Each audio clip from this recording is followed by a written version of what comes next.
안녕하십니까? 이렇게 수원에 왔네요. 너무 기쁩니다. 예, 옆 동네입니다. 저는 안양에서 학교를 나왔고요.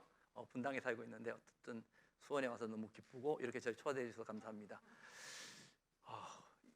이렇게 시작하니까 되게 어색하네요. 예, 원래 박수 쳐주세요. 감사합니다. 이렇게 어색할 때 노래를 부르고 시작해야 되는데 죄송합니다. 예, 오늘 시간이 많지 않기 때문에 제가 또 이렇게 좋은 자리, 또 어떻게 보면 대단히 중요한 주제를 잡아주셨어요. 그냥 스쳐 지나갈 수 있는 주제일 수도 있거든요. 다들 중요하다고 생각하는데 또 그렇게 중요한 만큼 또 그 심각성을 잘 모르는 주제이기도 하고요. 그래서 오늘 저한테 주신 주제가 미중 전략적 대결과 한반도 미래라는 주제를 주셨어요. 저 되게 마음에 듭니다. 최근에 제가 이거 똑같은 거의 뭐랄까요, 파워포인트를 오늘 조금 많이 바꿨습니다. 나름대로 조금씩 바꿨는데 최근에 혹시 제 강의를 최소한 2번 이상 들으신 분은 오늘 안 들어도 됩니다. 예. 최근 한 달 동안 특히 한미 정상회담을 앞두고 또 그 지나고 난 다음에 또 최근까지 한미 정상회담에 관련된 내용과 이제에 대한 내용으로 이렇게 이야기를 많이 들었습니다. 특히 어쩌면 한 6개월 동안 제가 가장 많이 한 강의가 어떤 주제였냐면요, 미국의 바이든 행정부의 대북 정책과 한반도의 미래. 그 다음에 조금 지나니까 이제 한미 정상회담 결과와 한반도의 미래, 이런 이제 주제를 많이 했습니다. 최소한 10번 이상 한 것 같습니다. 10번이 뭡니까? 20번 이상 한 것 같거든요. 근데 제가 할 때마다 이 이야기를 합니다. 저 이 주제 되게 마음에 안 듭니다. 이거 도대체 어느 분이 주제를 잡으셨어요? 오늘 사실 강의 오기 싫었어요. 뭐 이런 얘기를 막 합니다. 근데 오늘 제가 첫 마디는 강의 주제가 되게 마음에 드네요 라는 이야기를 하는 게, 사실 왜 그러냐면 미국의 대선 결과 대단히 중요합니다. 그 바이든 미국의 대선의 결과, 그 다음에 바이든 행정부가 1월 20일에 들어온 거 대단히 중요합니다. 그리고 한미 정상회담 물론 중요하죠. 그런데 그게 대단히 일부이거든요. 그 말은 뭐 제가 어떻게 해석할지는 모르겠지만, 제 나름대로 잘못 해석했는지 모르지만 그 말 속에는 이미 우리가 주인이 아니에요. 그 주제를 잡은 사람한테 죄송한 이야기지만 그 이야기를 할 때는 이미 우리가 주인이 아닌 거죠. 우리는 종속 변수예요. 남북 관계는 종속 변수라는 거예요. 이미 그 앞에 독립 변수라고 이야기하는 시작점에 되는 것들, 우리를 지지하는 건 뭐냐? 미국의 대통령인 거야. 한미 정상회담인 거야. 한미 정상회담 한쪽은 우리니까 좋죠. 그런데 거기 제일 중요한 사람이 빠졌어요. 사실 한반도의 주인은 우리이면서 또 반쪽인 북이거든요. 남과 북이 주인이에요, 사실은요. 근데 그게 너무 섭섭하다는 거예요, 사실요. 오늘 뭐 시작도 하기 전에 이렇게 너무 거창한 이야기 하는데, 그런 의미에서 제가 최근에 돌아다니면서 저는 가급적이면 그쪽에서 한 주제와 제목을 따라가는데 가면서 이렇게 좀 약간 제 나름대로 이왕 뭐 사실 어떻게 보면 강사료 받고 조용히 강의만 잘하면 되지. 죄송합니다만은 어쨌든 역시 제가 6.15 팀을 좋아하고 사랑한 이유가 뭐냐면 역시 생각이 있으십니다. 의식이 있으시다는 거죠. 어쨌든 이 판을 읽을 수 있는 것, 지금 읽을 수 있는 가장 큰 블랙홀 같은 게 뭐냐? 모든 것이 미중이라는 갈등 구조로 다 해결이 돼요. 사실은 어떻게 보면 이 세상에서 일어나는 모든 것들은 다 미중이라는 것으로 다 뭐랄까요, 설명이 가능한 거예요. 심지어는 우리가 아무것도 아닌 것 같은데 우리 옆에서 일어나는 어떤, 심지어는 뭐가 아무렇지도 않은 일이 일어나는 것도 미중이라고 설명할 수 있다니까요. 뭐 그렇게까지 확대할 수는 없지만 예를 들면 이런 겁니다. 작년에 저작년에 우리가 있잖아요. 뭐 우리 해군이 호르무즈 해협, 그쪽 해협에서 그 해적을 막 하지 않습니까? 그런데 이란 문제 때문에 그 당시 트럼프 쪽에서 조금 더 우리 해군 병력을 좀 증원해달라, 이런 얘기가 있었죠. 그 하느니 마느니 막 이런 얘기 있었잖아요. 사실 그것만 놓고 보면 뭐 당연히 뭐 이란에 관련된 문제이고 뭐 미국과 이란과의 관련된, 이렇게 생각할 수 있는데, 사실 그것도, 그 갈등도 쉽게 말하면 우리가 참가해야 되냐 말아야 되냐 문제에 중국과 사실 본질적인 문제는 미중 관계인 거죠. 사실요. 그 통로가 중국이 좀 이따 이야기하지만 중국이 자신들의 에너지원이라든가 모든 물자를 통과하는 거의 한 70에서 80%가 통과하는 길이에요. 사실은요. 우리가 이제 뒤쪽에 말씀드린 뭐 1대1로 이야기를 하면, 그러니까 결국은 이 세상에 일어난 지금 모든 일들은 어떻게 보면 미중관계 설명이 다 가능하고, 어떻게 보면 미중관계 속에 다 블랙홀이 집어 삼키고 있는 거죠. 심지어 우리 한반도의 문제도 어떻게 보면 그렇다고 해서 우리가 미중관계 속에 아주 함몰이 된, 아까 말씀드렸듯이 한반도의 미래와 우리의 미래, 남북관계가 그런 미중관계에 단순히 어떤 종속된 따라가야 될 것이냐, 저는 그렇게 말씀드리고 싶은 게 아니죠. 상황을 정확히 인식을 해야만, 지금 상황이 무슨 문제가, 우리가 봉착한 가장 큰 문제가 무엇이라는 것을 알아야만 해결법이 나오는데, 그게 아니라 우리는 지금 현재의 미중관계 속에서 우리 한반도가 어떤 위치에 있고 남북관계가 어떻게 있는지 정확하게 상황이 인식을 못하고 있다고 봐요. 그래서 오늘 저는 시작을 미중관계라는 어떤 전략적 구도 속에서 한반도 문제를 해결하기 위해서는 미중관계가 어떻고 그 속에서 우리가 어떤 해부해법을 가져가야 될 것인가라는 이야기를 하고 싶은 겁니다. 간만에 제가 이 지도를 빼들었습니다. 최근에 하도 지겨워서요, 이 지도를 갖고 강의를 잘 안 합니다. 제가 이걸 거의 7, 8년 가까이 이 모든 강의의 첫 번째를 이것을 갖고 나왔었다가 최근에 한 1, 2년 동안 이 혼해강리 역대 국도지도를 안 갖고 나옵니다. 너무 지겹다고 하셨어요. 근데 오늘 주제를 너무 잘 잡으셨기 때문에 이 이야기를 안 하고 갈 수 없어요. 좀 길더라도.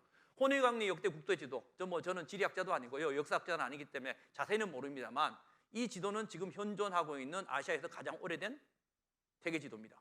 1402년이면 언제입니까? 태조 이성계가 1392년에 조선을 세우고 난 다음에 10년 후 흐른다기 때문에 태조는 내려왔습니다. 태조 이방원이 지금 임금이 됐을 때입니다. 10년이 흐른 조선조 10년대 되던 해에 만들어진, 조선에서 만든 세계 지도입니다. 이 지도는 정말 현존 세계 지도사에 남아있는 지도인데, 이 지도의 원본은 지금 현재 남아있지 않습니다. 1402년에 만들었던 원본은 현재 없고요. 이건 필사본이라고 하는 사본이 현재 일본의 유코쿠 대학교에 남아있고, 이 모습은 지금 현재 일본에 남아있는 지도의 필사본입니다. 어쨌든 이 지도만 놓고 보면 사실 어떻게 보면 1402년, 1492년에 콜럼버스가 아메리카 대륙을 발견했으니까요, 아메리카 대륙은 없을 것이고 호주도 없을 것이고, 그죠? 이건 세계 지도가 맞습니다. 이 지도만 놓고 보면 이 지도가 어떻게 대단한 것이나 별건 없어요. 어떻게 보면 이 지도는 사실 우리가 그린 지도가 아니라 원래 있던 지도예요. 중국이 가지고 있던 혼해강리도라는 지도와 성교강표도라는 두 개의 지도를 같이 합쳤어요. 실제적으로 여기가 중국이죠. 중국 중심, 중화 중심 사상을 만든 지도에다가 그 당시의 지도에는 세계 지도에는 뭐가 없었냐? 이 조선반도가 없었습니다. 조선반도 그림이 그려지지 않았죠. 여기다가 우리가 조선 팔도도라는 조선도를 만들어서 여기다 붙인 겁니다. 사실요. 대단히 크게 그걸 붙였죠. 이게 조선 땅이. 얼마나 크게 붙였으면, 이게 일본이거든요. 일본입니다. 얼마나 크게 그렸냐면, 여기서 재밌는 거, 여기 나라가 있죠. 인도입니다. 인도고요. 여기에 우리가 말레이 반도라고 하는 지역이죠. 동남아 쪽이라고 했죠. 여기 뭡니까? 사우디아라비아에 있는 그 변도고요. 여기 아프리카, 유럽입니다. 유럽입니다. 제가 이거 가끔 이거 들고 나오면 학생들한테 퀴즈 냅니다. 이 아프리카 중간에 있는 게 이게 뭐냐고. 이 바다 색깔과 똑같은 바다가 이렇게 있잖아요. 무슨 놈 호수가 저렇게 큰 호수가 있나? 빅토리아 호수인가? 이런 이야기 하셔서 이거 뭡니까? 라고 물어보면 학생들 잘 모르시는데, 혹시 아세요? 오늘 몇 분 안 계시는데 이게 뭘까요? 사하라 사막입니다. 사하라 사막입니다.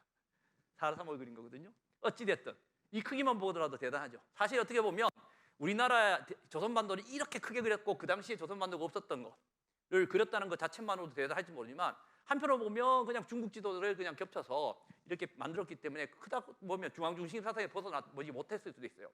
그런데 저는 이 지도가 물리적으로 어떻게 형태를 가지고 있고 조선반도를 가졌다는, 그림을 집어넣었다는 그 의미보다, 왜 이때 조선조가 1392년에 태조 이성계가 조선의 나라를 만들고 난 다음에 10년밖에 지난 이때 왜 세계 지도를 만들었을까라는 거죠. 그 의미가, 공근이라는 학자가 지금 아래 위로 이제 한자가 잘 보이시지 않는데요, 아래 위로 한자가 적혀 있습니다. 이제 발문이라고 하죠. 그게 설명서이고, 그것을 어떻게 만들었는지, 왜 만들었는지에 대한 설명서가 적혀져 있습니다. 쭉 적혀 있는데, 공자와 맹자와 제가, 한자 모르는 제가 그걸 그대로 드리긴 그렇고요. 그걸 그냥 제가 좀 재미삼아서 조금 해석을 해드리면, 근데 해석을 제 나름대로 좀 약간 뻥을 좀 튀겨서 조금 그냥 과장해서 재밌게 설명을 드리면 이런 겁니다. 세상은 대단히 넓은데 그 나라를 만들어가지고 세상이 넓은 이 세상에서 나라를 다스려 하다 보니 별의별 일이 많고, 특히 가장 중요한 게 이 넓은 세상에 이 많은 나라들을 가보지도 않고 어떻게 소위 말해 외교를 어떻게 할까라는 이 고민을 했다는 거예요. 그래서 중국으로부터 2개의 지도를 갖다 놓고 깔아놓고 그 2개의 지도에다 우리 조선반도를 그려놓고 보니 밖에 나가지 않고도 세상 돌아가는 이치와 외교가 뭔지를 알겠더라라는 거예요. 그래서 그것이 뭐냐, 좀 더 과정을 하면 그 지도를 통해서 세상을 다스리는데 내치도 중요하지만 외교 안보라는 것이 국민들의 소위 말해서 그 당시에 백성들의 행복과 번영과 안전을 위해서 평화를 위해서 대단히 중요하다. 그에 도움이 될지어다라고 적고 있습니다. 제가 좀 과장해서 표현하면 제가 왜 이 말을 하냐? 600년 전입니다, 여러분들. 600년이 넘은 전이죠. 600년 때 이때 이 지도를 만든 걸 왜 만들었습니까? 세상 돌아가는 이치. 그 당시에 한반도, 조선반도를 둘러싼 세상을 극복하고 국민들한테, 우리 그 당시에 조선 백성들한테 행복함을 주기 위해서, 평화로움을 주기 위해서, 국가의 부강함을 주기 위해서 만들었던 거예요, 사실요. 그런데 자, 지금 돌아가고 있습니다. 이 땅, 이 조선반도에 있는 이 조선반도 600년 전에 살았던 조선 백성들, 우리 선조 조선 백성들과 지금 이 땅에 살고 있는 우리들과 누가 더 평화로운 땅에 살고 있을까요? 여러분들, 누가 더 부유하고 더 평화로운 땅에, 지금 우리 인터넷도 있고 다 좋죠. 이런 얘기하면 우리의 경제 발전과 민주화를 이루신 우리 아버님 세대들이 님이 저한테 뭐라고 하실지 모르겠지만 어떻게든 보면 조선반도 저 어떻게 보면 어설프게 만든 이 조선 팔도도에 살고 있었던 그분들이 더 온전한 한반도에 살고 계셨어요. 우리가 살고 있는 한반도는 바로 이 모습이거든요. 바로 왜 우리는 600년 전에 좀 어설펐지 모르지만 이런 조선 팔도도의 이 땅에서 살 수 우리의 선조가 살았다고 한다면 왜 우리는 이 땅에 살고 있을까요? 바로 그 답은요, 저는 아까 그 지도에 있다고 생각해요. 600년 전에 그분들이 생각했던 생각이거든요. 지금은 미중 관계일 수도 있는데 그 당시에 600년 전에 나라를 세웠을 때 어떻게 보면 명나라로 바뀌는 시대였죠. 대단히 어떻게 보면 세계사적으로 놓고 보면 물론 유럽이나 다른 쪽에 여러 가지 이게 있었겠지만 어쨌든 우리를 둘러싼 세계적인 보면 세상이 뒤집히는 때였어요. 세상이 뒤집힐 때였습니다.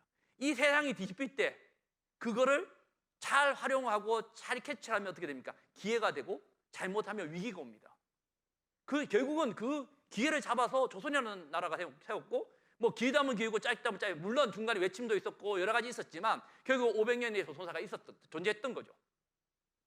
그런데 그 500년의 조선사가 어느 시기에 사라졌습니다.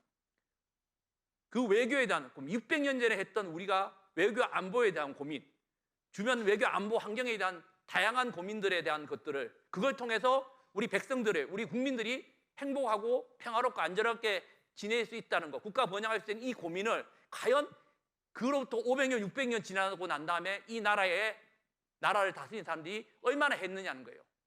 결국은 우리가 이 땅에 현재까지 살고 있는 것은 여러분들 이 지도를 이야기하면 제가 말씀드립니다. 우리가 왜 언제부터 이 땅에 살게 되었을까요? 라는 질문을 많이 합니다. 이 땅에 언제 이 땅에 살게 되었을까요? 라고 이야기하시면 어떤 분은 1953년 7월 27일 이야기하신 분이 있습니다. 틀린 말은 아니에요. 1953년 7월 27일이 뭐냐면 우리가 6.25 전쟁이 끝나고 정전협정이 맺어진 그 순간입니다. 이 지도의 그림을 놓고 보면 맞죠? 155마일 군사분계선이 맺어진 로 놓고 보면 그 말이 틀리지 않습니다. 하지만 그거는 분단이 된 것이 분단이 시작된 점은 아니죠. 우리가 분단이 1953년 6.25 때문에 분단이 됐나요? 아니거든요. 역사를 바로 알아야죠. 우리 분단은 이미 그 이전입니다. 어쩌면 6.25는 분단 때문에 생긴 거죠, 사실요. 왜 우리가 분단이 됐어야죠? 사실은요. 언제 무엇 때문에? 1945년 우리가 광복을 맞기 이전에 이미 분단이 됐습니다. 분단이 결정났죠. 8월 9일인가요? 이미 우리 분단이 결정이 난 상황이었습니다. 그러면 그 분단은 미국 때문에? 아니죠, 사실은요. 우리가 일제강점기가 없었다면 분단이 없었겠죠.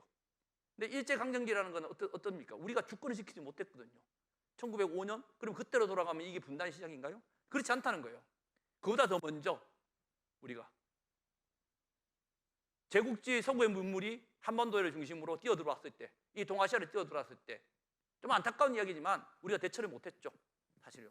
누가 세국 정치가 어떤 그런 얘기를 하고 싶지는 않습니다. 어쨌든 그 변화를 우리가 받아들이지 못했고 우린 변하지 못했습니다. 그 결과 우리는 우리 땅에서 청일전쟁과 러일전쟁을 겪었고 우리는 우리 땅을 잃었습니다. 우리 주권을 잃었습니다. 그 결과거든요. 어쩌면 우리의 이 모습은 단순히 70년의 분단사가 아니에요.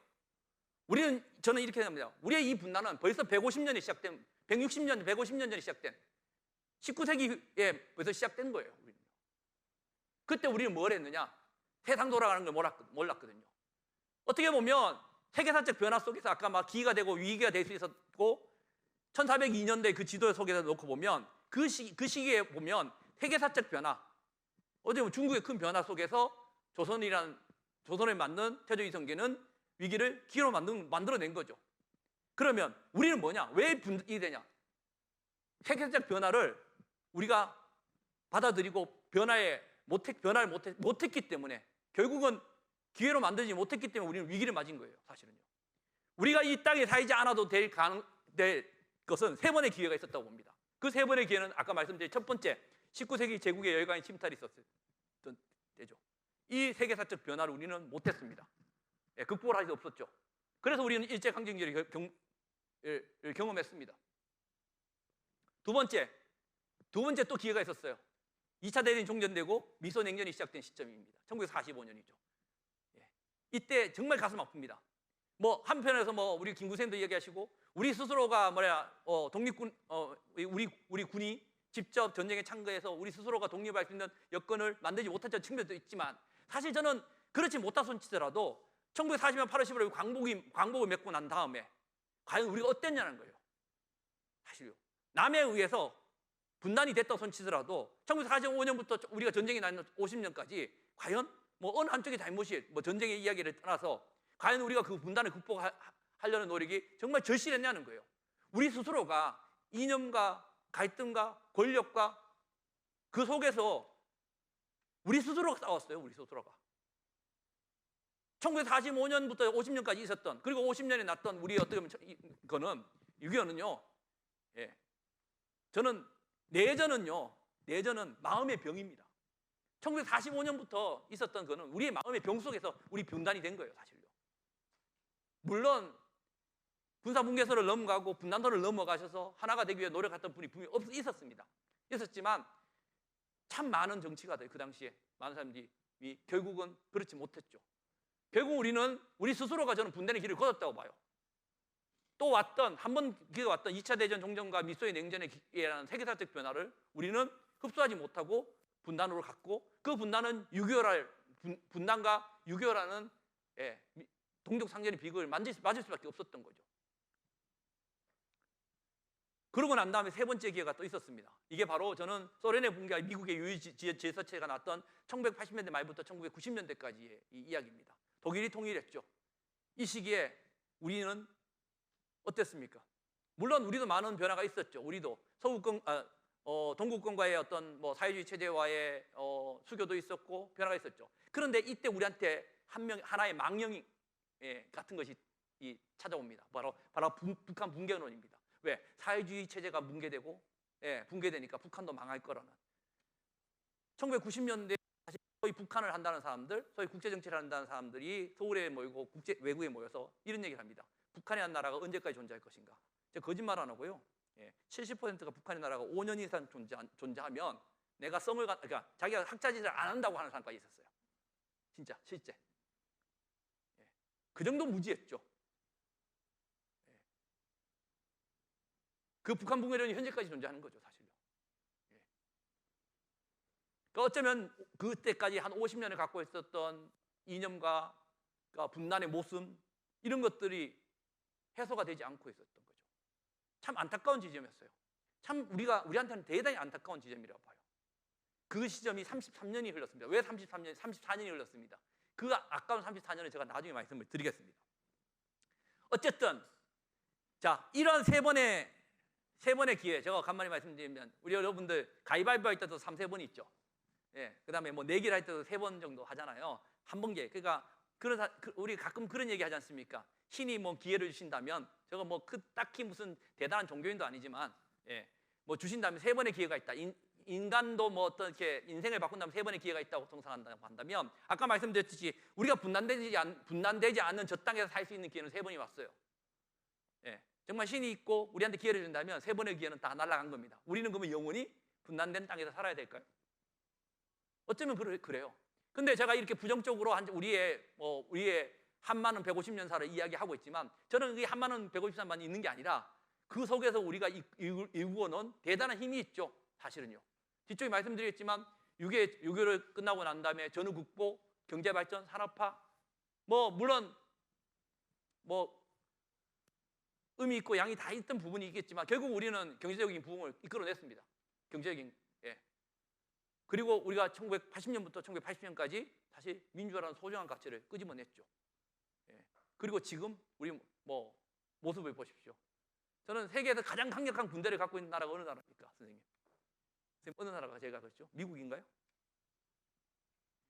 미국요? 중국하고?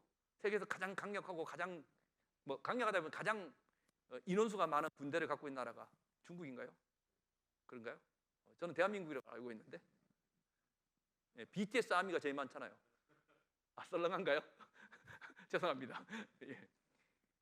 그만큼 위대한 나라로 생각해요. 우리나라는 문화적으로 BTS라는 그런 어떤 하나의 그룹 어떤 뭐랄까요?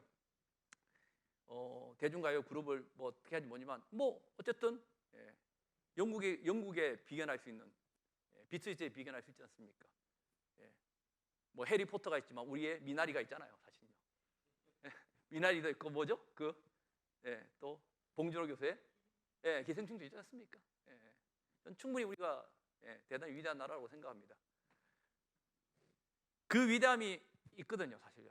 그런데 그 위대함이 있기 때문에 저는 이 세 번의 기회가 아닌 또 한 번의 우리한테 기회를 신이 계신다면 주신다고 생각합니다. 대단히 열심히 산 민족이고 대단히 민족이라는 단어가 어떨지 모르지만 대단히 훌륭한 나라라고 생각합니다. 그렇기 때문에 저는 다른 사람하고 차별화된 기회를 한 번 더 줄 거라고 생각합니다. 그 기회가 지금이라고 저는 생각하거든요. 그런데 공평성을 주려고 하면 이런 게 있죠. 남들은 3번 줬는데 4번 줄 수 없잖아요. 그러면 어떻게 하겠습니까? 4번 줄 때는 진짜 어려운 시험 문제를 주는 거예요. 풀기 어려운 시험 문제. 지금까지 있었던 3번의 시험 문제보다 훨씬 어려운 문제. 너희 이렇게만 하면 분단하지 않고 살아도 돼. 행복하게 살아도 돼. 한반도는 평화롭게 같이 살아도 돼라고 하는 문제를 3번 주셨어요. 제국주의 침탈을 풀어라. 2차 대전 정신과 미소 냉전을 풀어봐 한번. 소련 붕괴와 미국의 유의세대에서 한번 풀어봐. 3번 다 우리가 못 풀었습니다. 이 시험 문제보다 더 어려운 시험 문제가 어제 왔어요. 자, 이 문제를 풀면 너희는 뭐다? 분단하지 않고 살 수 있어. 한반도의 평화는 올 거야 라는 시험 문제 줬을 겁니다. 그 시험 문제가 지금 바로 뭐냐? 오늘 여러분들과 이야기하려는 바로 주제였습니다. 바로 미중관계라는 거죠. 이 미중관계는 지금까지 우리가 직면한, 어쩌면 과거사부터 지금까지 우리 역사사 5,000년 역사에서 가장 어려운 문제일 수도 있어요. 풀기 어려운 문제일 수 있습니다. 밑선 문제 그냥 줄 잘 쓰면 돼요. 밑선 문제는 제로섬이었죠. 한 놈은 죽고 한 놈은 사는 게임이죠. 결국은 하나는 죽었잖아요. 우리가 제로섬이라고 하거든요. 연합 경기라고 하죠. 근데 이 미중 경기는 그런 경기가 아니거든요. 사실은요. 아주 복잡한 경기입니다. 그러니까 이런 복잡한 구조 속에서 미중의 패러독스, 아시아의 패러독스, 한반도의 패러독스, 거기에 덧붙여가지고 남남 갈등이라는 이런 골 때리는 사중 패러독스가 우리한테 있습니다. 지금까지 우리가 경험해보지 못한 가장 딜레마와 패러독스가 막 뒤섞여 있는 거죠. 역사적으로 갖고 있는 이 동아시아 패러독스, 일본하고 풀 수 없는 것들, 한반도의 문제, 남남 갈등의 문제의 제일 위에 미중이라는 정말 절대절명의 지금까지 우리가 받아온 과제물 중에 가장 어려운 과제물을 받아들었습니다. 자, 이런 거죠. 대부분 다들 아시겠죠. 제가 중국 편 들고 싶지는 않지만 이 구도는 이렇습니다. 사실 중국을 중심으로 사실 중국은 보시면 1대1로라고 하는 소위 말해서 밖으로 나가려고 하고 있고요. 물론 여기에 그림은 그려져 있지 않지만 태평양 쪽으로 나가려는 도련 확장이 있습니다. 자, 중국을 중심으로 인도, 호주, 일본이 있습니다. 이 구도는요, 저는 이렇게 구도를 봅니다. 과거에 이거를요, 역사는 진짜 반복되는 것 같아요. 역사는 반복되는 것 같습니다. 왜 반복된다고 이야기하냐면 이 구도가 그대로 우리가 냉전 시대에 미소 시대에 있었던 그 유럽으로 갖다 놓으면 또 그대로예요. 그대로입니다. 자, 유럽으로 가보겠습니다. 지역에 이 당시에 이 라인이죠. 이 라인을 중심으로 나토가 있었고요. 바르샤바라고 소위만 동구권 이 소련 팀이 있었죠. 있었고 나토고요. 그 다음에 그걸 중심으로 한 나라는 분단돼 있었죠. 어느 나라가? 동독 서독으로 독일이 분단됐습니다. 소위 말해서 미국만 제일 잘 되는 영국이 여기 있었죠. 섬나라 영국이 있었고요. 예, 나토라는 지역이 있었고. 자, 이 상황에서 뭐 여러 가지 일들이 벌어졌죠. 벌어졌는데 결국 1990년도를 중심으로 소련이 붕괴를 합니다. 사회주의가 붕괴를 하면서 이 소위 말해서 소위 나토와 바르샤바라는 두 지역에서 바르샤바가 무너집니다. 일명 바르샤바 조약에 있던 동구권 지역은 일명 나토까지 넘어가게 되죠. 자, 그런데 이때는 정말 운이 좋았어요. 독일이 왜 통일했을까요? 독일이 본인들이 뭐 동방 정책 열심히 잘하고 이런 거 해서, 물론 그런 이유가 있습니다. 우리하고 좀 차원이 다르죠. 좀 차원이 다르지만 그런 것 때문에 그랬을까요? 그렇지 않아요. 독일 통일은 딱 한마디만 얘기하면 돼요. 미국이 시켜준 거. 죄송한 얘기야. 미국이 시켜준 거예요. 오케이. 왜? 소련이 죽고 있었으니까. 사실 독일 통일을 가장 가로막는 것은 사실 어떻게 보면 통일된 독일의 정체성이었어요. 마지막 순간까지도 독일을 통일시켜주냐 마느냐, 독일까지 다른 나라 다 무너진 상태에서 미국의 마지막 테이블 위에는 뭐가 올라가 있었냐? 통일된 독일의 정체성이었어요. 무슨 뜻이냐? 통일된 독일이 위치가 어떤 거냐는 거죠. 독일이라는 나라가 대단히 소위 어떻게 보면 강한 나라죠. 얘를 통일시켜줬을 때 미국의 패권이 유럽에서 그대로 유지할 수 있을 것이냐는 고민을 하는 거예요. 바르샤바가 깨지고 나면 나토가 사라질 수도 있어요. 그죠?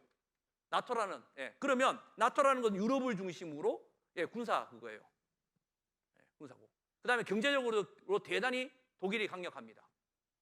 경제적이거나 군사적으로 미국이 갖고 있던 이 유럽에서의 지위가 만약 사라진다고 하면 미국은 대단히 위험하죠. 왜 위험한 줄 아세요? 미국의 소위 말해 국가가 가지고 있는 사회적 이익이라는 게 있습니다. 이익이라는 게 있는데요. 이거는 양보할 수 없는 이익입니다.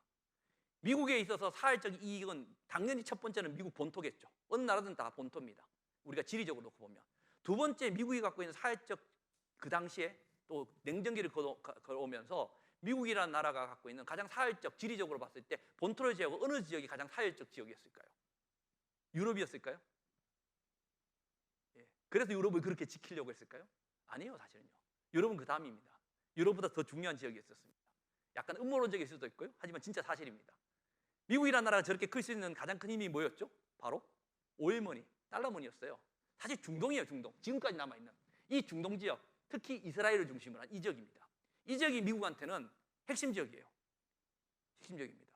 사실은 미국이 버틸 수 있는 미국의 힘이라는 것은 미국 본토와 소위 중동을 잇는 이 패권의 소위 파이프라인이에요. 군사적 패권 라인, 경제적 패권 라인, 이런 것들이죠. 그런데 지구 반대편입니다. 사실 태평양, 대서양을 건너서, 대서양도 더 건너죠. 이 지중해를 거쳐서 대서양을 건너 이 지점입니다. 자, 이 지점과 미국의 본토를 연결하면 바로 연결이 되나요? 연결이 안 돼요. 그럼 뭐를 거쳐야 돼요? 중간 기착지가 있어요. 중간 기착지가 유럽을 한 거예요. 경제적으로 은행들, 그 다음에 군사적으로 어떻습니까? 나토가. 여러분들 나중에 90년대 무너지고 난 다음에 이렇게 제1차 이라크 전쟁, 중동 전쟁, 그 다음에 제2차 이라크 뭐 이런 거 있었죠. 할 때 미국 본토에서 뭐죠? 항공모함이 진입할 때 어떻게 진입했냐면 이쪽에서, 대서양 쪽에서 이렇게 진입을 합니다. 대서양 함대가 이렇게 진입을 해서 이 수에즈를 통과해서 작전합니다. 비행기들은 어떻게 하죠?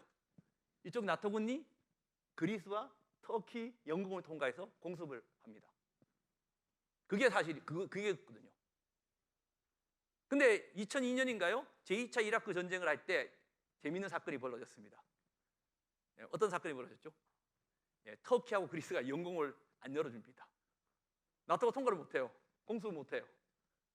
그리고 여러분들 기억하시지만 90년, 그러니까 2000년대부터 유럽의 은행들, 뭐 그리스 사태부터 유명한 사건들이 터지죠. 무너지기 시작합니다.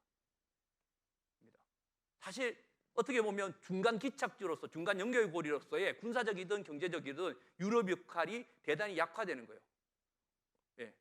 그리고 유럽이 어떤 독자적인 이유, 물론 뭐 최근에 조금 달라지고 있지만 그러면서 사실 유럽이 가장 중요했던 것은 소련의 서진을 막았던 거거든요.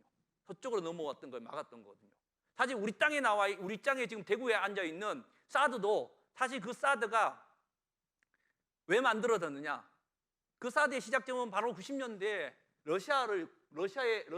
러시아가 중거리 미사일을 러시아가 이제 소련을 망하고 난 다음에 러시아가 중거리 미사일을 INF가 되고 해가지고 이 러시아의 미사일 세력을 이 뭐랄까요?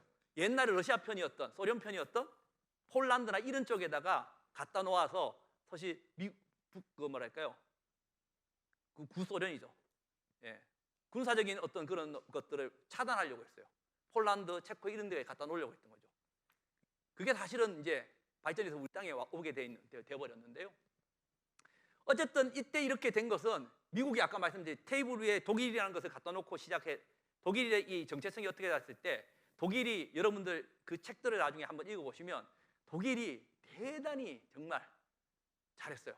어떻게 하냐? 미국한테 가서 한 게 아니라 소련 그 당시에 고르바초프한테 가고 이렇게 가서 사실 오히려 우리가 통일되고 나면 나토는 남겨둘 거야. 네, 나토는 남겨둘 거야. 알았지? 소련한테 승낙을 받는 거야. 지가 나가서 받는 거야. 그리고 자기는 절대 미국 위에서는 그러니까 미국이라는 나라는 독일을 통일시켜 주더라도 소위 말해서 단다국이라죠. 유럽에 자신의 군사적, 경제적 패권을 그대로 유지하게 되는 거예요, 사실요. 그래서 통일을 시켜줘 버린 겁니다. 시켜주셨던 거예요. 핵심은 사실 소련이 지는 거였거든요. 서진이 더진할 이유가 없었던 거거든요.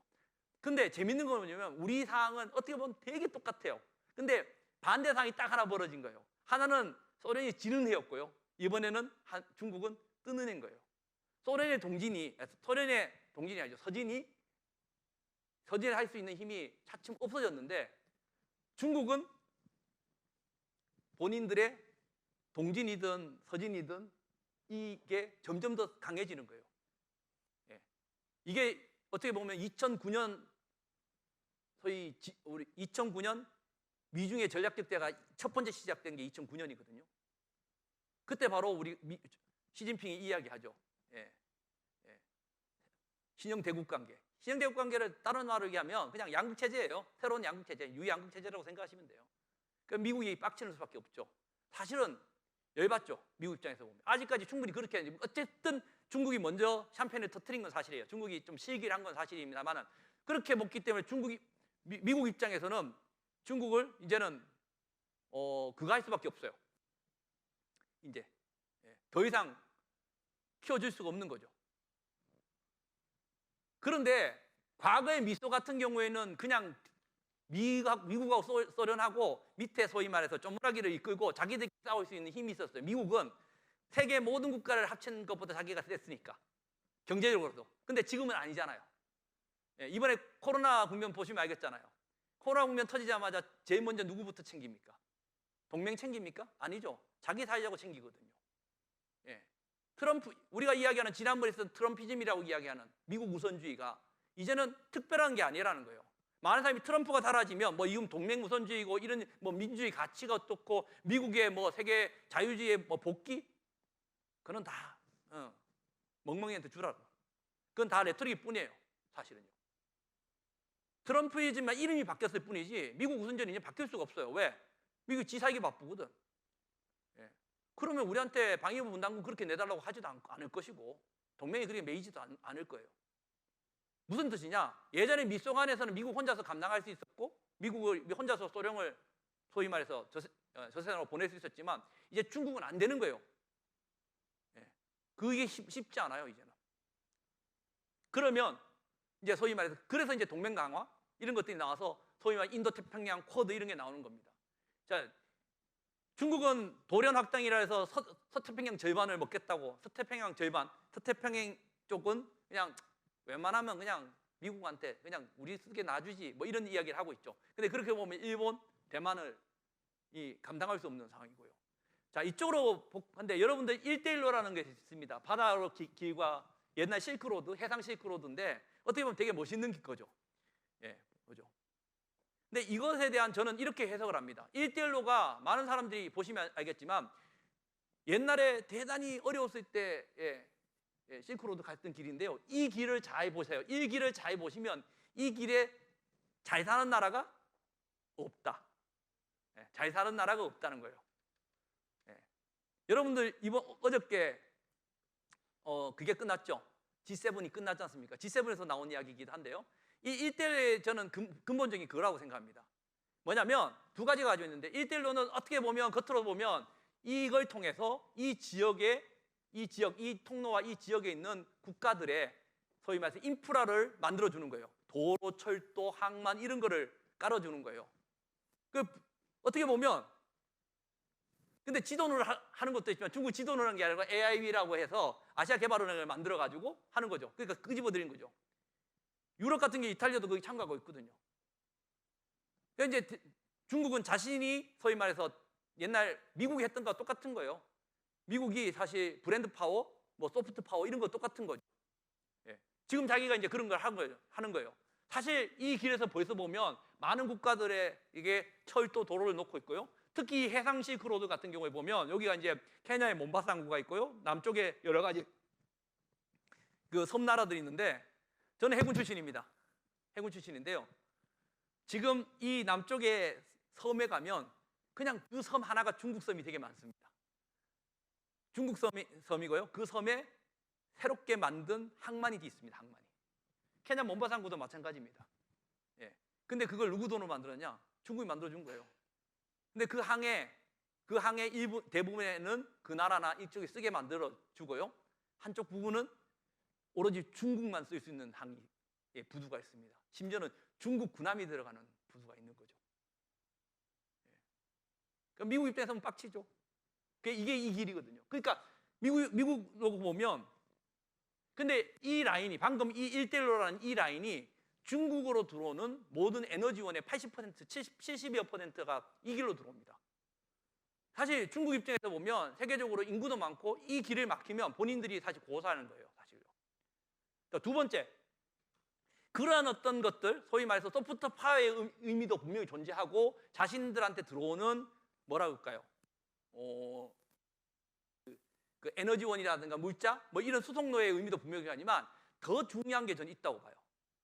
그 더 중요한 게 뭐냐면 저는 바로 중국이 고름을 빼는 라인이라고 봐요. 고름을 빼는 라인. 이게 무슨 뜻이냐면 이건 제 해석이기도 한데 사실 여러분들 중국에 혹시 많이 최근에 한 10여 년 사이에 중국에 가보신 분들이 있는지 모르지만 중국은 깜짝 놀라는 게 가서 6개월이면 바뀌어 있어요. 공항에 내리든 뭐 천진을 가든지 이제 요즘은 이쪽 동해안 쪽은 많이 이제 없어졌는데 이제 안으로 들어가면 더 심해졌죠. 무슨 뜻이냐? 가서 6개월에 가면 안 보던 빌딩이 하나 서 있어요. 또 6개월 하면 또 옆에 그냥 1, 2층짜리가 아닙니다. 60층, 70층짜리 건물이 막 생겨 있습니다. 그 정도로 확 바뀌어요. 근데 그게 왜 그러냐? 근데 그 건물들에 다 사람이 사느냐? 아니에요. 절반 이상이 공실이에요. 사람 없어요. 이게 뭐죠?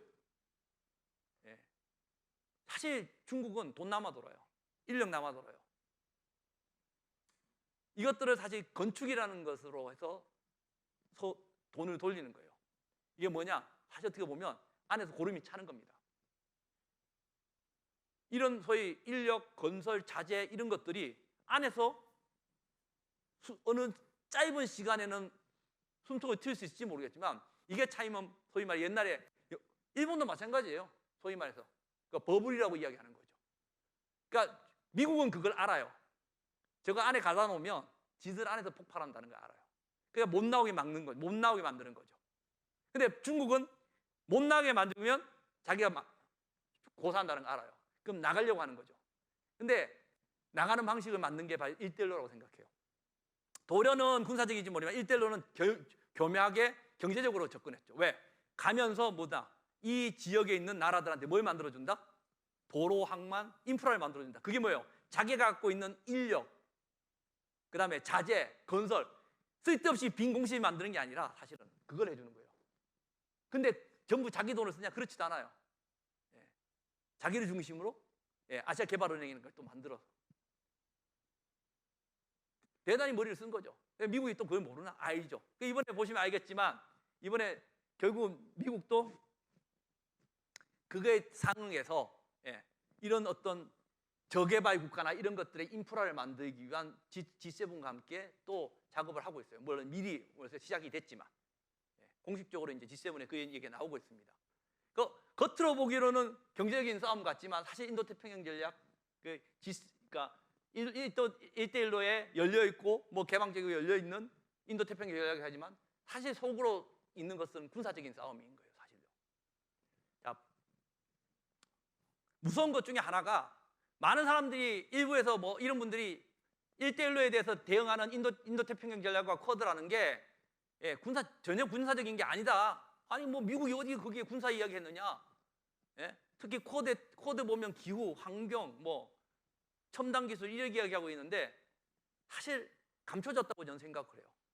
사실 실제적으로 놓고 보면 지금 미국이 미국이라는 나라가 2000년대까지 그 다음에 90년대에 소련이 붕괴하고 난 다음에 한 10여 년 뭐 예를 들면 그 중동의 전쟁을 벌이고 그다음에 9.11 사태 2000년대 초반에 9.11 사태가 벌어지고 난 다음에 미국의 군사 전략은 사실 강대국 전략은 없었어요. 무슨 뜻이냐? 이제 이 세상에서 나하고 맞짱 뜰 놈은 없어 이런 거거든요. 없어. 그럼 어떻게 돼? 미국의 군사 전략은 세계를 관리하는 거예요. 테러 집단 관리하고 소위 불량 국가 관리하고 그러니까 거기에 맞춰서 군사력이라든가 군사 조직이 발전을 시켜왔고 한 20년을 그렇게 왔어요. 20, 30년을. 그런데 이제 드디어 2018년에 미국이 군사 전략을 바꿉니다. 뭐로 바꾸냐? 이제 다시 강대국 간의 전쟁으로 돌아갑니다. 실제 2018년에 나온 미국의 국방 전략을 보면 이제 중국과의 전쟁을 상정을 하고 있고요. 거기에 맞춰서 군사력 발전과 모든 것들을 하고 있어요. 대만 해협을 이야기하고 있고. 판이 바뀌었다는 거죠. 제가 왜 이 말씀을 드리냐? 결국은 한반도를 중심으로 가장 뜨거운 이제 소위 말 강대국 전쟁터에 우리가 들어간 거예요. 제가 말씀을 드렸죠. 이제 이걸 이해하고 이걸 풀지 못하면 아이고 뭐 이거 단순하게 미중 간에 무슨 예를 들면 뭐 그냥 반도체 싸움하고 있어 이런 얘기를 하면 안 된다는 거예요. 나중에 좀 반도체 얘기도 좀 말씀을 조금 드리겠지만 자 이런 상황에서 과연 우리가 미중 관계 속에서 어떻게 해야 되겠냐? 뭐 제가 뭐 어느 정부를 탓하고 이런 거 아니라 사실 어떻게 보면 미중 대결 속에서 선택의 결과가 우리를 되게 아프게 하는 경우가 많았어요. 이때도 마찬가지죠. 이명박 부시 때 2008년 4월 달에 골프 카트 한번 타보겠다고. 저는 그렇다고 봐요. 골프 카트 하나 타는 사진 한 장 찍겠다고 결국은 대단히 굴욕적인 한미 정상회담을 했죠. 그 결과 우리는 사실은 두 번째 제가 두 번째는 뒤로 넘어가서 이건데요. 2015년에 외교 대참사라고 저는 이야기합니다. 이거는 외교 대참사. 우리나라 역사의 외교사의 가장 뭐 대참사라고 이야기하는데요. 이게 뭐냐면 9월 3일 날 열병식 중국의 정승전 70주년에 우리 그 당시에 박근혜 대통령이 올라갑니다. 미국이 가지 말라고. 뭐 미국 가지 말라고 안 가는 건 아니지만 당당히 가셨어요. 박수 친 문제지. 와 대단해. 배짱 대단해. 미국 가지 말라고 그렇게 난리를 지겼는데 어쨌든 갔어. 가가지고 전승전에 올라가서 저렇게 했다는 거예요. 근데 9월 3일 전승전 올라가고 딱 한 달 지나서 10월 16일 한미 정상회담에 또 뾰로록 미국으로 뛰어갔습니다. 여기 올라가서의 모습과 여기 올라가서 모습은 사실 어떻게 보면 이런 거예요. 여러분들 내가 이게 적절할지 모르겠지만 넘버원이 있고 넘버2가 있어요. 넘버원이 있고 넘버2가 있는데요.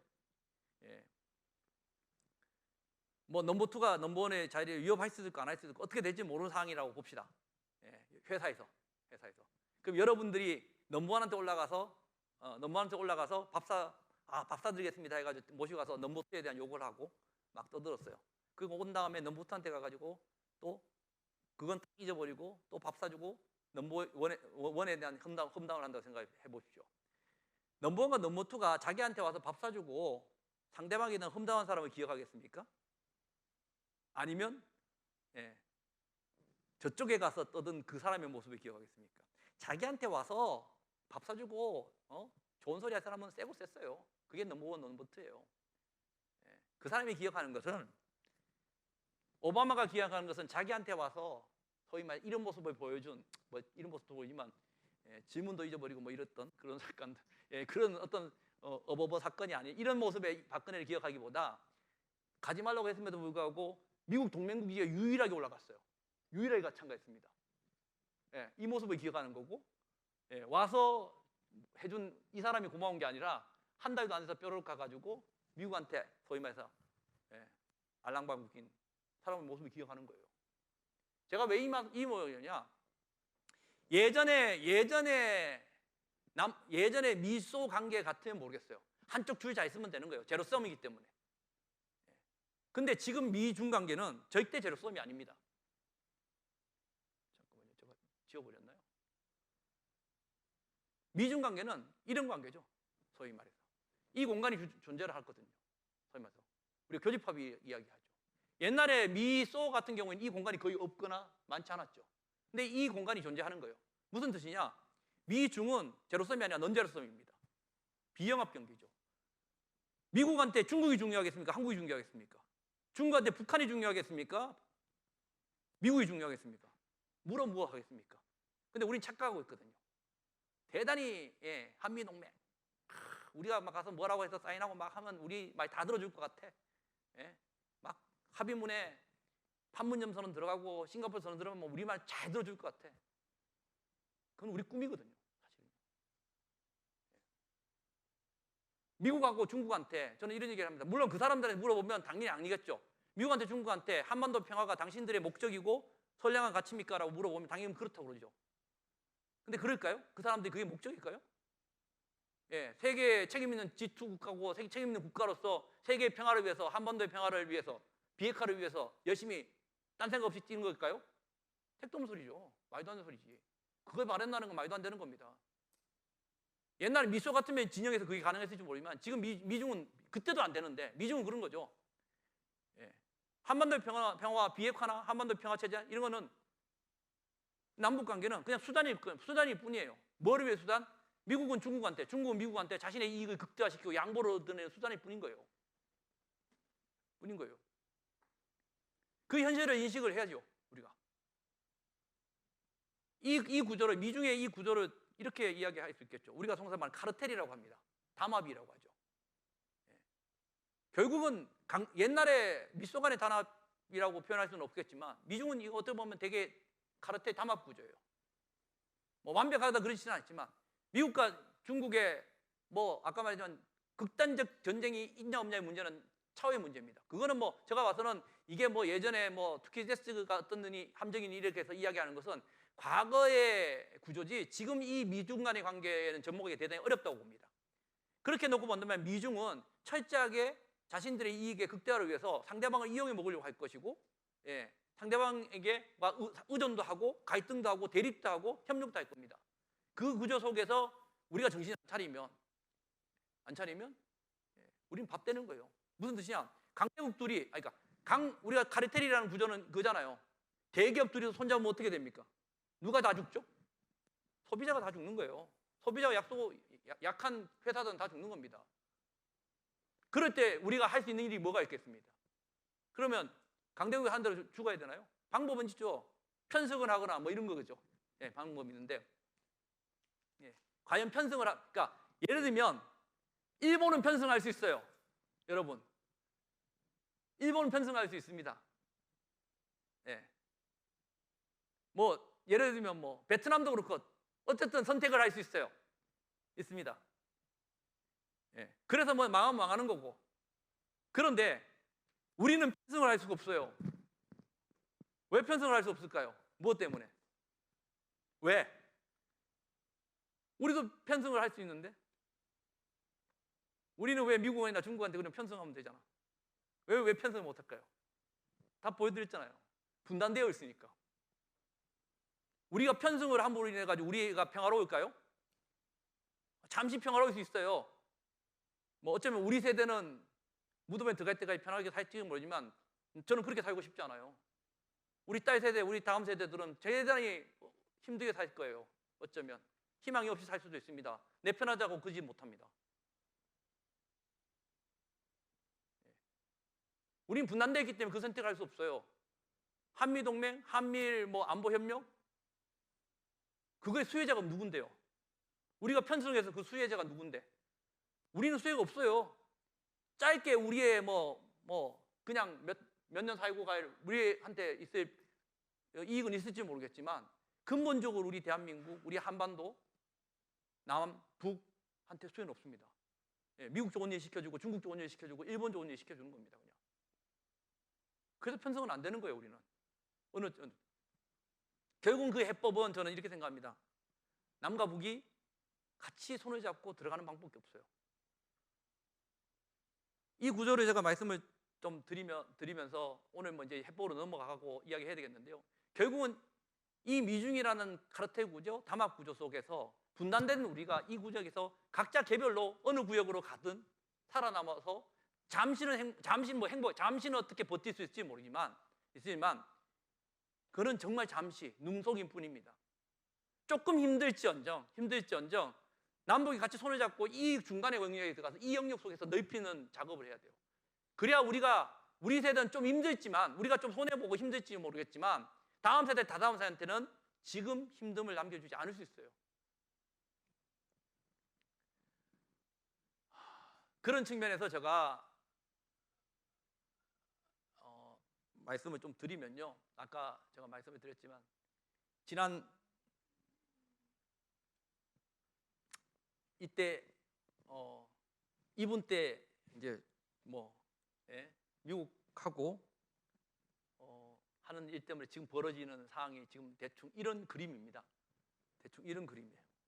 결국 아까 말씀드렸지 중국에게는 갇혀 있는 중국은 정말 죽기 일보 직전이죠. 왜 중국 죽이지 안 죽게 열어달라 그런 의미가 아니고 어쨌든 중국 입장에서 보면 결국은 사회적 이익이 때 사회적 이익이라는 것은 결국은 만약 본인이 죽게 되면 뭐가 나겠습니까?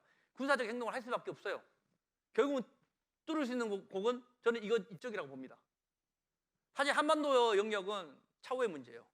제일 걱정되는 문제가 대만 해협이에요.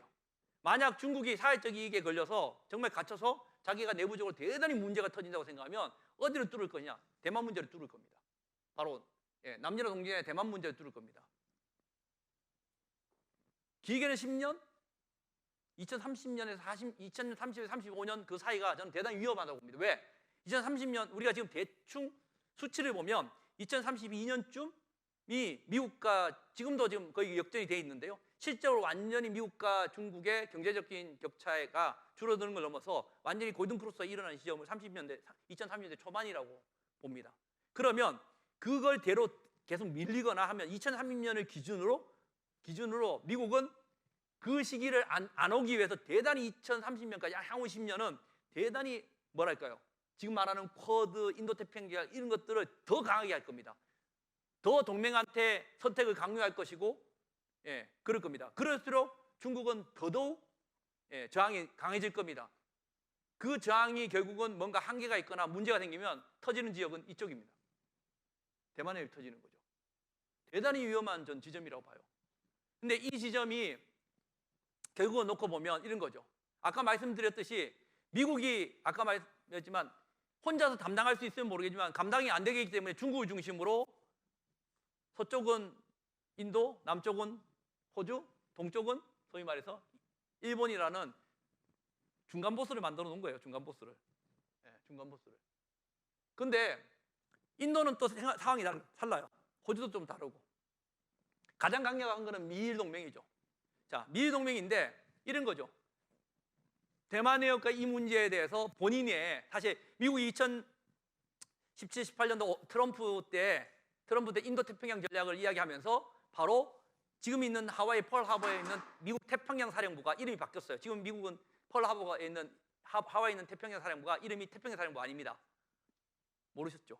이름이 인도 태평양 사령부로 바뀌었습니다. 태평양 사령부로. 바뀌었습니다. 인도 태평양 사령부로 바뀌었으면 사실 세력도 바뀌고 구조도 바뀌고 다 바뀌어야 돼요. 그죠? 근데 바뀐 게 거의 없어요. 왜? 아직 바꿀 수 있는 미국의 여력이 없어요. 돈도 별로 없고.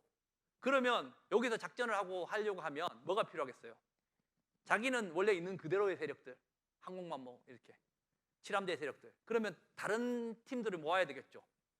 모아야 되겠죠. 그러니까 호주하고 훈련하고 있고요. 지금 프랑스 해군 열심히 뛰어오고 있죠. 거의 다 도착했나요? 와 있나요? 그래서 그다음에 영국 해군 지금 오죠. 9월달에 우리 한국에 들어오죠. 퀸 엘리자베스인가요? 그 항공모함 들어오게 되겠죠. 그러니까 일본이 뭡니까? 유엔사 후방기지예요. 7개 후방기지를 갖고 있습니다. 유엔사는 우리 1950년도 우리 전쟁 때문에 생긴 거죠. 생긴 겁니다. 유엔사 없을 것 같습니까? 안 없습니다. 왜? 저대로 들어가면 아니 지금 포함해서 그 구도로 하면 동아시아판 나토를 만들 수 있는데 그대로 나토를 만드는데 그 미쳤다고 해체를 하겠습니까?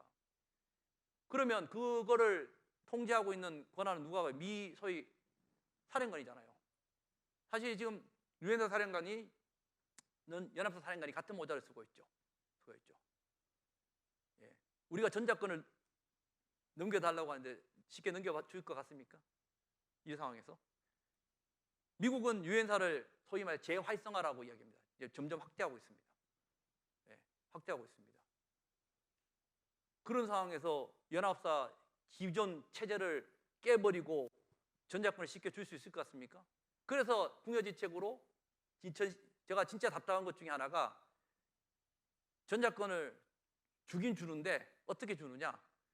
현재 연합사의 지휘 체제와 그 구조를 그대로 두고 우리 포스트하고 미국하고 모자만 바꿔 쓴 거예요. 사실 이거 놓고 보면요, 저는 진짜 가슴 아프고 열받는 게 이번에 우리가 전작권 같은 경우에 두 번의 변화가 있었잖아요. 그죠? 2012, 15 두 번의 연기가 있었다가 이번까지 왔는데 과거에 있었던 어떻게 보면 보수 진영에 앞에 있었던 그때 우리가 추진했던 전작권 전환은 어떤 전작권 전환이냐? 아까 말씀드렸듯이 연합사를 해체하는 거였어요. 없애는 게 해체해서 다시 재구성해서 지휘 체계를 거기에 걸맞게 만드는 거였어요. 근데 지금 어떻게 되냐? 2018년 지난 정부가 아니라 이번 정부 와서 2018년에 결정이 됐습니다. 있는 기존 연합사 그대로 유지. 모자만 바꿔 쓰는 걸로. 그러면서 조건에 의한 전작권 안 하겠다는 거지. 그러면서 마치 전작권 전환을 대단히 열심히 노력하는 것 같이 국민을 속인다고 봐요. 촛불 들고 뛰어다니는 우리 국민을 뭘로 보는지 모르겠어요. 저는 솔직히 말해서 저는 가끔 그 얘기합니다. 전작권 전환단장 과거에 2017년 과거 정부에 있었던 사람 제해놓고 이번 정부의 전작권 전환단장 했던 사람들은 소환해서 징계 때려야 된다고 생각합니다. 영창 집어넣어야 된다고 생각합니다. 어쨌든 그런 상황에서 이번에 바이든 대통령이 미국 언론하고 인터뷰한 내용에 보면 재밌는 게 있어요. 자기가 부통령 할 때 제일 힘들었던 게 뭐냐? 부통령 할 때 2016년, 17년 그때입니다. 부통령에서 제일 힘들었던 게 한국하고 일본하고 이혼 해결사 역할하기가 제일 힘들었다라고 그래요. 제가 그 기사 보고 좀 빡쳤거든요. 한국하고 미국, 일본하고 결혼을 하기나 했나? 이혼 이야기하게? 사실 결혼한 사이도 아닌데 무슨 이혼해? 왜냐하면 2016년에 바로 했던 게 이런 것들이거든요. 위안부 지소미아, 사드. 이게 왜 그러느냐? 미국은 힘이 없어요. 아까 말씀드렸지 이런 문제들이 다 터진 상황에서 군사력이 필요한 거야. 군사력의 지원이 필요한 거예요. 그럼 누가 필요하겠어요? 일본을 자유롭게 만들어줘야죠. 그래서 일본에 지금 군대가 없잖아요. 그래서 지난 정부 아베 때부터 해서 군사력 정상화 시켜주겠다고 그렇게 난리지긴 거예요, 사실요. 근데 문제는 뭐냐? 미국이 이 판에서 중국하고 대결하는데 필요한 군사력이 한 100 정도 필요한데 자기가 한 50밖에 없어. 그러면 일본이 한 50 정도 보태주면 되는데 일본을 50 정도 보태줄 만큼 일본을 다 자유롭게 만들어주면 저 일본 놈을 못 믿는 거야. 진주만 그러니까 무슨 지 아시겠어요? 그러니까 일본을 완벽하게 다 자유롭게 못 만드는 거예요. 그리고 일본의 군사력을 그렇게 어느 정도 올려주기 위해서는 역사적인 문제가 있기 때문에 역사적인 문제를 풀어주고 지역사회에서 뭐랄까요? 그것을 승인을 받아야 된다고 해야 되나? 그러니까 인정을 받아줘야 돼요. 중국하고 대결하니까 중국이 인정을 받을 일 없고 그럼 누구하고 사이좋게 만들어줘야 되겠어요? 우리죠, 우리. 결국은 일본을 군사화시키는데 역사적인 문제를 해결하고 또 일본은 완벽하게 군사를 못 푸니까 그 부족분을 채워주기 위해서 한국을 끼어들이기 위해서 역사 문제와 군사 문제의 고리를 건 게 바로 위안부 합의와 지소미아예요. 이게 우리 일본하고 한국하고 둘이 앉아가지고 필요해서 둘이 맺었을까요? 아니에요. 그냥 쉽게 말하면 아까 바이든 이야기인 같이 일본이 끌어다 놓고 빨리 해 이렇게 한 거예요. 이 구도를 만들려고.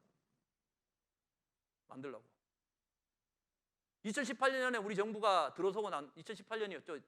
2018년에 들어서기 전이구나. 2018년이었나요? 2017년인가? 2017년에 막 우리 촛불 막 힘들고 할 때, 막 사드 정식 배치돼 이때 미국의 국방부 장관하고 국무장관이 일본을 거쳐서 한국으로 들어왔을 때가 있어요. 찾아보시면 2017년 2월 말인가 기억되는데요. 그때 저 열받았던 게 뭐냐면 일본을 들렸다 한국에 들어오는 미국의 국방부 장관, 국무장관이 무슨 이야기를 하냐? 일본에서 인터뷰를 하는데, 그러니까 일본하고 이제 장관 회담을 끝마치고 난 다음에 인터뷰를 하는데 이런 얘기를 합니다. 한일 간에 맺었던 협정에 대해서 한국은 철저하게 잘 지켜야 된다. 준수해야 된다. 엄청난 내정 간섭 아닙니까? 그런 이야기를 들었어요, 우리가. 그러고 난 다음에 사드는 어떻게 놓고 보면 저는 이렇게 얘기합니다. 사드 뭐 군사적으로 효용성 없다고 저는 개인적으로 이야기합니다. 예. 이거는 지금도 뭐 아니라고 이야기를 하고 있지만 실제적으로 그거 갖고 들어올 때 MD하고 상관없고 이것을 뭐 장거리 레인지로 할 수 없고 연동을 하지 않겠다? 지금 딱 떼놓고 보면 그거 다 거짓말이잖아요. 다 그대로 됐잖아요. 예, 국방부도 그렇고 미군도 그렇고 이거는 전혀 뭐 연동시키지 아니잖아요. 그냥 미 사령관이 대놓고 그냥 업그레이드 시키고 연동시킨다고 그냥 막 떠들고 미 의회에서 막 떠들고 있어요. 근데 우리는 가만히 넉넉고 있는 거예요. 그때 뭐 아니라고 이야기한 사람들 도대체 뭐 하는 거예요, 도대체? 어쨌든 결국은 한반도에 다 박았습니다. 저는 이게 대단히 무섭다고 봐요. 무슨 뜻이냐? 우리가 2000년도에 한미 정상회담이 2000년도에 한미 정상회담이 끝나고 난 다음에 워싱턴 포스트에 이런 글이 실렸습니다. 미국의 워싱턴 포스트에 우리 한미 정상회담 6.15 끝나고 난 다음에 무슨냐면 우리의 남북 관계 그다음에 통일의 논의 이런 거에 대한 우려의 글이죠. 어떤 우려의 글이냐면 그냥 한국말 그걸 번역해서 간단하게 하면 지금의 한반도의 분단 사항은 아시아의 소분단인데 남북 관계가 잘 돼서 통일이 되면 그것은 곧 아시아의 대분단이 될 것이다. 엄청난. 그게 무슨 뜻이냐? 지금 이렇게 남북으로 갈라져 있으면 이걸 이 남북 간의 버퍼전, 그러니까 완충 지역을 통해서 그나마 이것이 소분단 같은 갈등의 구도가 크지 않는데 남북이 통일이 되면 남북 통일된 한반도는 당연히 지정학적으로 어떤 국가가 될 것이다. 아까 우리가 통일된 독일의 정체성과 똑같은 거예요.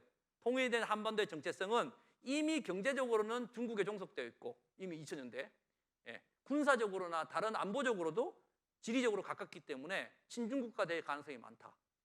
그렇게 되면 통일된 한반도가 신중국가 됐을 경우에는 결국은 지금은 소위 해양 세력과 대륙 세력의 이 한반도를 중심으로 버퍼전이 있는 게 아니라 소위 말해서 대한해협을 중심으로 엄청난 대분단으로 나눠질 것이다라고 쓰고 있어요.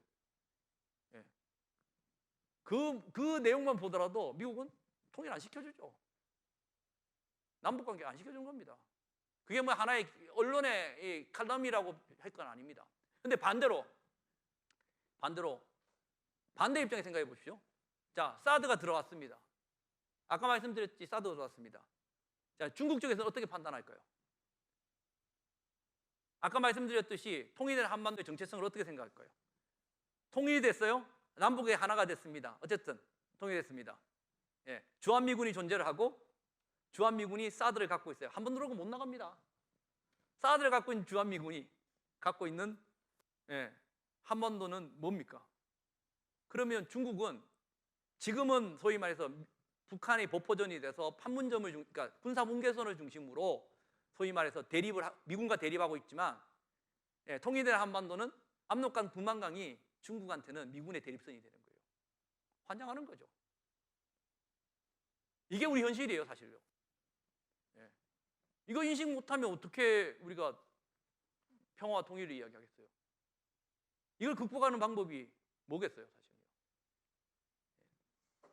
그런데 지금 현대 한반도에다 사드를 이때까지 그나마 여러분들 기억나시지만 2017년인가요? 2017년 11월 달에 중국하고 3불이라는 걸 놓고 더 이상 뭐 추가 배치를 하지 않겠다, 뭐 업그레이드 하지 않겠다, 그 다음에 한미일 안보 협력 강화하지 않겠다, 뭐 이런 군사 협력으로 전환하지 않겠다, 이런 3불이라는 걸 놓고 일단 봉합을 해놨어요. 중국이 그래서 약간 뭐랄까요, 경제적 제재를 해제하고 현재 봉합이 된 상태가 2017년 11월 달인가요? 그때 했습니다. 자, 근데 지금 여러분들 성주 사태를 아시죠? 성주가 정식 배치화 되려고 하고, 물론 정식 배치가 3부를 어기느냐 아니냐는 문제는 좀 다른 문제이긴 하지만 결국은 정식 배치로 가고 있습니다. 지금은 임시 배치거든요. 왜? 환경 영향 평가도 안 했습니다. 근데 결국 밀어붙이고 있습니다. 대단히 좀 가슴 아파요. 왜 지금 이 순간에 밀어붙일까? 대통령 왜 미국 가기 전에 밀어붙였을까? 대통령 미국의 뭐죠? 한미 정상회담 가기 딱 바로 전주에 성주 공권력으로 밀어붙였습니다. 그리고 지금 여러분 잘 보십시오. 2주에 한 번씩 밀어붙이고 있습니다. 딱 2주에 한 번씩 소위 말해서 들어가고 있습니다. 인력, 자재 들어가고 있습니다. 저는 되게 가슴 아파요. 그러니까 어떻게 보면 미국 가기 전에 정리하고 떠났다고 봐요. 만약 그걸 정리하지 않고 떠났으면 미국 쪽에서 문제를 제기를 작년부터 하고 있었거든요. 왜 그러냐면 미국 쪽은 이거를 군사적 문제가 아니라 인권 문제로 제기를 했어요. 어떤 문제냐면 성주에 미국의 사랑스러운 내 자녀들이 다 미군들이죠. 미군들이 들어가서 군 복무를 하고 있는데 한국 가서 가는 미국의 우리의 소위 자식들이 밥도 제대로 못 먹고 물도 없어가지고 소위 말해서 씻지도 못하고 비인간적인 생활을 하고 있다. 이게 이제 미국의 프레임인 거거든요. 그래서 우리 대통령 오기만 와 문제 제기하고 딱 버티고 있는 거지. 근데 이걸 문제 제기하는 순간에서 딱 부풀어지는 순간 어떻게 되겠죠? 예를 들면 한미 정상회담에 정식 의제화되는 순간, 해서 딱 되는 순간 중국이 가만히 있어요. 산불이 깨질 수 있거든요. 그럼 어떻게 했어요? 우리 정부 입장에서는 어쨌든 또 봉합해야 돼요. 정상회담 의제로 하는 걸 막아야 되기 때문에 가기 전에 선물 준 거지. 우리가 열심히 이렇게 공권력 집에서 집어넣고 있으니까 더 이상 이야기하지 마십시오. 거기까지만 생각하면 제가 괜찮을지 모르겠지만 그렇다면 그들이 우리 정부가 지금 생각하는 거, 어쨌든 이 결정은 청와대가 했다고 봐요. 이번 정부 청와대 때 촛불이 만들어준 정부가 했다고 봐요. 뭘 생각하고 있을까? 이렇게 해서 그냥 의연부양하다가 그냥 없어질 거라고, 그러니까 그냥 미국도 저는 그렇게 생각 안 돼요. 이게 제 가슴 아픈 게 뭐냐면 이렇게 하면 우리 거기서 지키고 있는 우리 시민들, 우리 현장에 있는 분들이 소위 지리멸멸할 거라고 생각하는 것 같아요. 그게 제일 가슴 아파요. 촛불로 만들어진 우리 정부가 우리 시민들을 그렇게 생각하고 했다고 하면 저는 정말 가슴이 아파요. 아니길 바라요. 근데 지금 하고 있는 모습은 아닌 것 같아요. 계속 2주에 한 번씩, 정기적으로 2주에 한 번씩 저런 식으로 하면, 그리고 여러분 기억하시면 모르지만 결국 정식 배치를 하기 위해서 시민단체나 시민 쪽에 그거를 제외해놓고 지금 군과 관만 지금 협의체가 만들어졌죠. 이런 과정인 거예요, 사실. 더 길게 하면 시간이 넘을 것 같아서 제가 한 20분, 10분 정도밖에 시간이 안 남았는데요. 이제 본질적인 아니라 오늘 결론을 이야기해야 되기 때문에 결국은 저는 미국에 대한 게 아까 말씀드렸듯이 미국의 선거나 미국의 대통령한테 우리의 한반도의 미래를 건다는 것은 말도 안 되는 소리예요. 미국의 선거에서, 미국의 대선에서 북한 문제가 중요한 어젠다가 될 수가 없어요.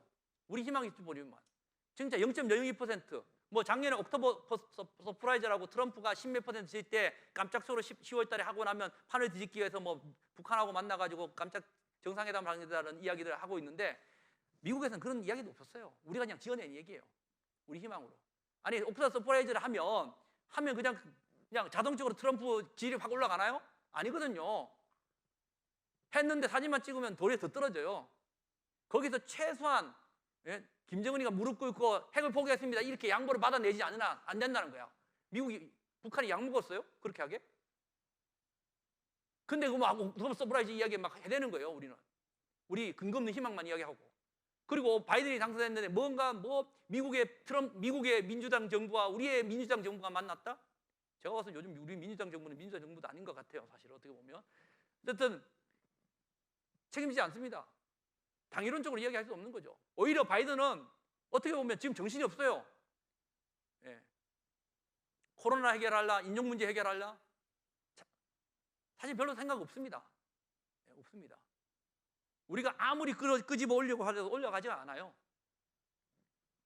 그래서 우리가 1999년, 2009년을 대비합니다. 99년에 사실 페리 프로세스, 우리 김대중 대통령의 그 시기죠.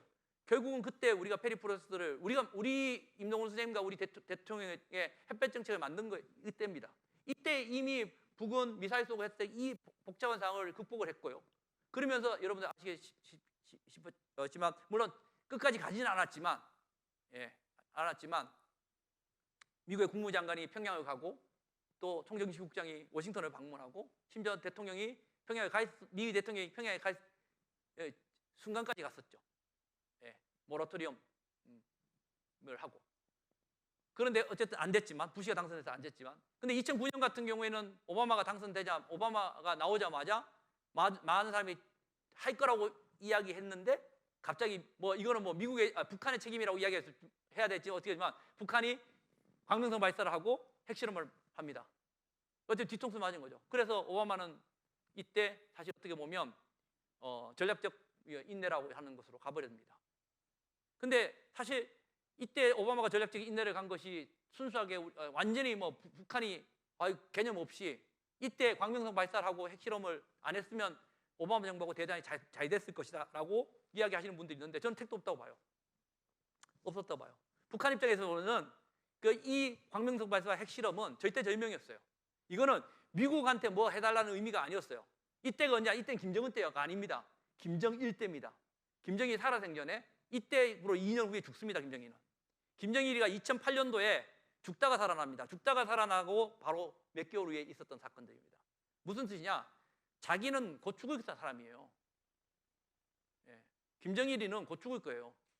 본인이 죽을 거 알고 있었어요. 뭐 영국에 죽음을 직감하고 있었기 때문에 저는 본인이 자신이 없는 북체제, 뭐 세습체제일 수도 있고 북정권, 뭐 김정은의 정권일 수도 있겠죠. 이 정권이 유지하기 위해서는 이거를 안 할 수 없었다고 봐요.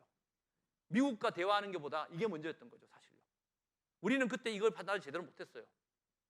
사실 지금도 마찬가지고 그냥 북한이 뭐라고 하면 도발이라고 이야기하고, 그러니까 북한이 뭔가 뭐랄까요, 합리적이고 뭔가 자신이 무슨 의도를 갖고 하고 있는지를 우리는 알려고 하지 않죠. 그냥 나쁜 행동인 거예요. 미친 행동이고. 실제 북맹 속에서 우리는 살았던 거예요. 그러니까 북한 붕괴론이 나오는 거고. 지금도 마찬가지라고 봐요. 오바마 정권이 어떻게 하는 것도 중요하지 않습니다. 저는 사실 그러니까 바이든 정권이 어떻게 대북 정책을 만드냐? 뭐 정해져 있죠, 이미. 그게 바뀌지 않을 겁니다. 그게 바이든 정부의 대북 정책이나 이것이 중요한 것이나 더 중요한 것은 저는 오히려 북이 지난 1월 달에 했던 제8차 당대의 결과가 가장 중요하다고 생각합니다. 뭐 이렇게 이야기하면 어쩌면 한반도가 조금 더 뭐 이런 평화가 이야기지만 조금 더 뭐랄까 진전이 되기 위해서는 바이든의 대북 정책의 성과나 이번 정부의 대북 정책의 성과가 아니라 저는 오히려 8차 당대의 결과에 북이 이야기하는 제5개년 계획이 성공적으로 마치고 북이 2025년에 정상적으로 9차 당대회를 할 수 있으면 문제가 없다고 봅니다. 오히려. 무슨 뜻이냐? 이 한반도에서 우리가 가장 중요한 행위자인 북이 무슨 생각을 하고 있고 어떤 선택을 하고 있는지를 우리는 너무 무관심하고 반영을 하지 않고 있다는 거예요. 뭐 이것만 갖고 이야기할 수 있는 건 아니지만 어찌되었든 북은 저는 현재 한반도의 문제에 있어서 시나리오는 바이든이 갖고 있는 것도 아니고 이번 정부가 갖고 있는 것도 아니고 어쩌면 5개년 계획을 갖고 있는 북이 이 계획을 만들면서 북이 2025년까지 5개년 계획을 만들면서 제재가 해제될 것이고 남북 관계가 대단히 잘 될 것이고 북미 관계가 아주 잘 될 것이라고 생각하고 5개년 계획을 짰을 것 같습니까? 아니죠. 바보가 아닌 이상 그렇게 짜지 않습니다. 바보가 아닌 이상. 북은 2018년에 그거 믿었다가 망할 뻔했거든요. 하노이 트라우마라고 하거든요. 북은 그런 차원에서 북은 대단히 강대강 선대선이라는 측면에서 가고 있지만 이 선이라는 것은 어느 누구도 먼저 나올 수 없죠. 북이 먼저 선으로 나올 수 있습니까? 또 미국도 나올 수 없죠. 이건 대단히 불가능하다는 걸 알아요. 북은. 그러니까 대단히 뭐랄까요? 어쩌면 부정적인, 어쩌면 대단히 측면에서 그래서 이제 자력갱생, 장기전 이야기가 나오는 것 같고요. 그래서 북이 이야기하고 있는 게 지금 단순히 5년의 문제가 아니고 북은 15년을 이야기하고 있습니다. 북이 사회주의 북왕국 건설의 완성을 15년을 이야기를 지금 하고 있습니다. 왜 15년이냐? 어떻게 보면 5년 만에 한 번만의 계획으로 북이 대단히 이 문제를 해결할 만큼 북의 어떤 상황 자체가 좋지 않다는 의미도 있어요. 15년, 그러니까 어떻게 보면 당대를 3번 해야 되는 거죠. 그만큼 북한의 현재 상황이 녹록지 않다는 의미도 될 수 있는 것이고요. 두 번째에 놓고 보면 제재 문제라든가 또 남북관계라든가 이런 문제가 쉽게 해결될 문제가 아니다라는 것이 큰 문제일 거예요. 그런데 저는 여기서 북이 이걸 굳이 15년을 설정한 이유가 또 있다고 봐요. 바로 오늘 주제예요. 우리보다 더 똑똑할 수도 있다고 봐요. 북은 이걸 15년을 설정한 것이 미중한 전략적 대결 구도 속에서 이걸 가고 있는 것 같아요. 제 판단입니다. 아닙니다. 대단히 쉽게 말하면 미중의 전략적이라는 구도 속에서 자신의 공간을 만들어가는 것 같아요. 대단히 공세적 외교죠. 그러니까 어떻게 보면 미국에 살려달라고 하는 그런 것도 아니고 미국한테 뭐가 대화를 하려는 것도 아니고 그렇다고 해서 중국에 완전히 붙는 것도 아니에요. 중국이 어느 정도 경도되어 있으면서 자력갱생을 가면서 문제를 해결해 나가려는 대단히 저는 고도의 전략적 전략을 갖고 있다고 해요. 이 구도를 15년에 잡은 것은 아까 말씀드렸듯이 본인의 지금 현실, 그 다음에 남북관계나 제재의 어떤 장기성 뿐만 아니라 미중이라는 전략적 대화 구도라는 구도를 읽고 있는 것이 아닌가라고 생각이 듭니다. 그런 차원에서 북이 갖고 있는 이러한 뭐랄까요, 이런 복잡한 것들을 단순히 이번 정부의 1년 뭐랄까요, 성과가 어떤, 이번 정부 1년 남았다 성과가 어떻고 바이든의 이 문제가 아니라는 거예요. 저는 그것도 중요하지만 그거보다 복합적으로 정치적 일정들, 북한의 5년의 계획뿐만 아니라 35년의 계획, 그 다양한 어떤 이런 것들을 조금 우리가 복합적으로 보면서 미국의 어떤 단순히 우리가 미국의 바이든 정부나 북미 관계 기대지 않고 대단히 장기적이고 주도적으로 남북 관계를 만드는 해법을 만들어야 되지 않겠는가라고 저는 생각을 합니다. 시간이 거의 다 됐는데요. 한 3, 4분밖에 안 남았는데 제가 이 문제를 그래서 결국은 한미 정상회담의 결과를 좀 이야기 드려야 될 것 같아요. 한미 정상회담 결과에 제가 가슴이 아픕니다. 저도 이 한미 정상회담 끝나고 얼마 안 있어서 모 언론에 칼럼을 쓰면서 정말 톤다운해서 썼죠. 어떻게 보면 정상회담의 그 모습만 놓고 본다면 한미라는 관계만 놓고 본다면 한미 이번 정상회담은 성공적이라고 이야기해도 틀린 말은 아닙니다. 그러나 정상회담은 실패한 정상회담이 거의 없어요. 하노이 정상회담 같은 특별한 케이스가 있긴 하지만 정상회담은 그냥 그 두 나라의 정상회담은 늘상 성공일 수밖에 없어요. 그러나 그것은 그때의 이벤트일 것이고 그 정상회담이 끝나고 난 다음에 그 문제를 어떻게 해결하고 거기에 들고 온 보따리를 어떻게 푸냐에 따라서 그것이 한 달 후에 1년 후에도 성공이냐의 문제는 다른 문제인 거예요. 한미 정상회담 성명서 혹시 보셨어요? 그거 읽는다고 혼났습니다. 무장기입니다. 우리나라 역대 한미 정상회담 성명서 중에 제일 깁니다. 근데 한미 정상회담 성명서보다 제일 긴 게 아니라 미국하고 다른 나라하고 맺은 성명서까지 포함해서 역대급입니다. 아마 세 손가락에 든다고 이야기 누가 하시더라고요. 제일 길 수도 있을 겁니다. 그만큼 이번 정상회담에 중요할 수도 있고 안에 담은 게 많습니다. 근데 담은 게 많으면 지킬 게 많고 결국은 짐입니다. 태평양 건너갈 때 선물을 들고 가서 그쪽에 선물을 받고 왔는데 그 선물 부끄러미를 풀어놓고 보니까 이제 환장하는 거지. 많은 사람들이 이번 정부에서는 이번 성과에 대해서 대단히 자화자찬을 하고 이야기합니다. 백신 좋습니다. 백신을 가지고 우리 국민들도 문제가 해결되고 모르겠습니다. 우리 굳이 그래서 우리 군인들까지 걔들한테 받아서 써야 될지는 모르겠지만 어쨌든 그런 면도 있고요. 또 반도체 44조 우리가 투자를 했지만 그걸 통해서 우리 기업들의 이런 문제가 미국의 어떤 시장이라는 이런 것들을 놓고 본다면 긍정적인 측면이 분명히 있겠죠.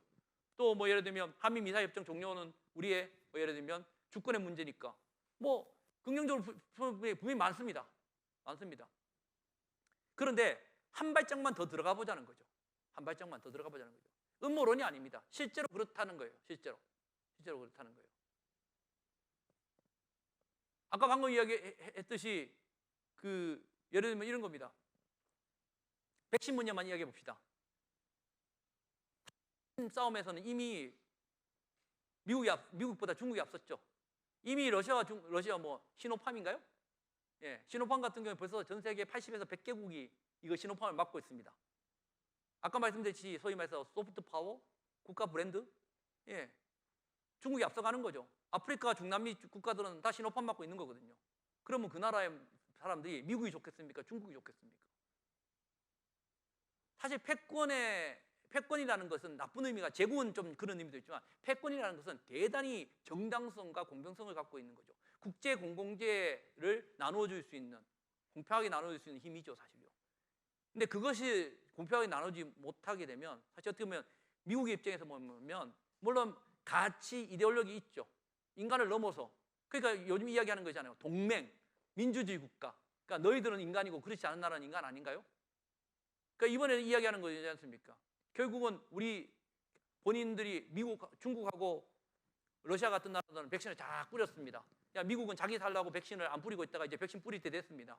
이제 자기도 남아돌고 백신도 빨리 만들어야 이제 자기가 그동안 못 나눠줬던 나눠줘야 되는데, 근데 기술은 있어. 근데 이 기술을 누구한테 주면 가장 빨리 가장 좋은 백신을 만들 수 있는 나라가 한 나라가 있는 거야. 기가 막힌 나라가 대한민국이죠. 그래서 이번에 연설하실 때 봤잖아요. 기자연결할 때 우리 대한민국에서 기술 준 게 아니라고 분명히 얘기했죠. 글로벌 허브 공급. 그러면 백신을 그냥 오케이 좋은데 거기서 또 우리 제가 뭐 영어 잘하는 건 아니지만 우리 바이든 대통령이 꼭 사족을 다이더라고요. 예. 어느 나라한테 먼저 준다? 동맹들한테, 민주주의 국가들한테. 북적. 예. 그러면 사실 그 구도를 놓고 보면 우리는 미국과 중국 간에 사실 백신을 갖고 싸우는 패권 싸움에 그냥 미국 편을 든 거예요. 미국의 소위 백신이 무기가 되는데 그 무기를 만드는 무기 공장이 돼버린 거야. 이렇게 해석할 수도 있는 거죠. 사실은요. 나쁘게 표현한다면. 반도체도 마찬가지입니다. 뭐 여러분들 이번에 사실 어떻게 보면 지금의 미국과 중국의 싸움은 군사적 싸움도 싸움이지만 가장 큰 것은 결국은 첨단 기술 싸움이죠. 플랫폼 싸움이거든요. 옛날의 전쟁은 뭐 땅에서 바다에서 해상에서 싸우는 전쟁이었으면 모르지만 지금의 전쟁은 사실 사이버 공간의 전쟁이거든요. 누가 차지하느냐가 아니라 사이버 공간에서 소위 플랫폼, 소위 말해서 정보를 지배할 수 있는 플랫폼을 누가 만드느냐는 문제거든요. 그래서 나오는 게 뭐 야후 뭐 이런 거잖아요. 구글 다 그런 거잖아요. 정보를 여러분들 요즘 깜짝 놀랍니다. 제가 뭐 검색어 하나 딱 켰는데 조금만 지나고 그 다음에 켰는데 그 검색에 관련된 화면이 먼저 뜨잖아요. 구글 같은데 기가 막히죠. 예. 내가 검색어 한 번 쳤는데 말이야, 그 물건에 대한 정보가 막 메일로 날라오고 막. 이게 왜 그렇겠어요? 그게 사실 이제 향후 앞으로의 힘이거든요. 그거는 결국 그러니까 첨단 기술의 정보 플랫폼이거든요. 근데 정보 플랫폼은 바로 결국은 뭐랄까요? 반도체나 이런 것들의 기술에서의 소위 말한 누가 뭐랄까요? 표준 종합을 만들어내는 거거든요. 5G에 쉽게 말하면 6G에 이런 것은 표준화거든요. 근데 지금까지 사실 어떻게 보면 미국이 주도해 왔다가 사실 미국이 주도하는 틀 속에서 중국이 5G는 이겨버렸어요. 사실 제가 개인적으로 생각하면 그래요. 5G는 이겨버렸어요. 그럼 미국 입장에서 빡치죠. 그러면 다음 플랫폼을 만들면 결국은 어떻게 했어요? 끌어모아야죠. 한국도 이제 다음 플랫폼을 자기 편을 끌어모으는 거예요. 결국 반도체 그 첨단 기술의 플랫폼 싸움에서도 우리는 미국 편에 들어간 거예요. 이거에 맞는 말, 그러니까 뭐 예를 들면 대단히 뭐라고 표현할까요? 이게 뭐 저널리스트한 표현이긴 한데 결국은 과거에 동맹이라면 군사 뭐 이렇게 이야기하는 건데 굳이 놓고 보면 뭐 백신 동맹, 반도체 동맹이라고 이렇게 좀 약간 과장된 표현이 있을 수도 있어요. 물론 그 표현이 제가 적절치는 않다고 봅니다만은 어쨌든 뭐 글로벌 파트너십이라고 표현할 수도 있지만 굳이 과정에서 보면 그런 거예요, 사실요. 그러니까 모든 것이 동맹화돼 버렸다고 표현할 수 있는 거죠, 사실. 그러니까 대단히 무서운 거예요. 그러면 결국 이런 거거든요. 그러니까 거기에다 대놓고 대만 문제 남중국의 단어가 들어가 버렸어요. 뭐 제가 말씀을 드리면 대만 문제 남중국에만 들어가려고 한 게 아니라 이번에 G7도 봤지만 뭐 신장 위구르, 홍콩 문제 이런 건 사실 우리 때도 우리 쪽에서도 집어넣으려고 했을 거예요. 왜냐하면 요전에 있었던 미일에서는 들어갔으니까. 아마 초안에는 집어넣으려고 미국에서 했을 겁니다. 근데 우리가 끝까지 안 한다고 버텼을 겁니다. 그까지 집어넣으면 안 되니까. 예. 그런데 미국 입장에서 놓고 보면 교묘하죠. 아마 트럼프 같은 입장의 그쪽 안보 라인 같으면 아마 뭐 안 하면 빼 뭐 이렇게 했을 건데 이번 바이든 정부의 안보 라인을 보면요, 야, 능력 짱이에요. 예. 좋은 말로 짱이에요, 진짜. 무슨 뜻이냐? 진짜 집요하면서도 젠틀하면서도 예. 외교의 달인들이에요. 제가 이 구문을 보면서 무슨 뜻이냐? 안 집어넣을 것 같은데 다 집어넣었어. 예. 뺄 것 같았는데 문구를 바꿔서 빼니까 대만 문제, 남중국의 기타 지역 다 집어넣었어요. 그냥 문장을 넣으면 지들이 넣고 싶은 거 다 집어넣었다니까요. 예. 결국은 선물 꾸러미 갖고 펼쳐보면 다 들어있는 거야. 근데 우리가 한 입으로 두 말 해야 되겠어요? 두 말 못하거든, 이제. 두 말 못하거든요. 그런데다가 영국이 초대한 거라고 됐지만 이번에 어쨌든 G7에 초대돼가지고 갔잖아요. 갔지 않습니까? 우회할 거야, 지금. 그러니까 쿼드의 참가 이런 것이 없어요. 내용은 없지만 실제 놓고 보면 그냥 다 들어있어요. 자, 여기서 제가 말씀드리고 싶은 거, 여러분들한테 묻고 싶습니다. 여러분들, 자, 이러한 모든 것들이 결국은 한반도 비핵화, 판문점선언, 싱가포르 공동선언이라는 단어를 집어넣었다. 이거로 우리가 만족해야 될까요? 뭔데? 아무것도 없잖아요. 구체적인 게 있나요? 그냥 립서비스한 건데 이거 세 마디 집어넣으라고 다 해줬다고요? 그럼 정말 진짜 비참한 거지. 최소한 뭐 이거 세 개 집어넣고 난 다음에 한반도 남북 간의 판문점선언과 평양선언에서 합의한 내용을 이행하기 위해서 미국이 뭐 제재를 풀어준다? 아니면 그에 관련된 조치를 해준다라고 들어가면 모르겠어. 그런 거 없잖아요. 그냥 그 정신에 따라 둘이 잘 되는 걸 바란다. 하는 말인데 그 단어 세 개 집어넣겠다고. 북한 비핵화가 아니고 한반도 비핵화라고 한번 읊어줬다고. 판문점 싱가포르 선언 들어가줬다고. 이런 걸 다 집어넣어요? 말도 안 되는 거지. 예, 그러면서 대단히 뭔가 큰 걸 가지고 온 것 같은. 예. 오히려 북한 입장에서 놓고 보면 이번에 가서 이야기했잖아요. 미국에서 이야기한 지금 현재 바이든의 대북 정책이 대단히 잘 된 것 같다. 우리 스스로가 대북 정책 인정해 버렸어요. 사실 우리 대통령 가시기 전에 바이든 정부는 대북 정책이 이미 리뷰가 끝났습니다. 근데 발표 안 했잖아요. 지금도 안 하고 있죠. 안 했죠.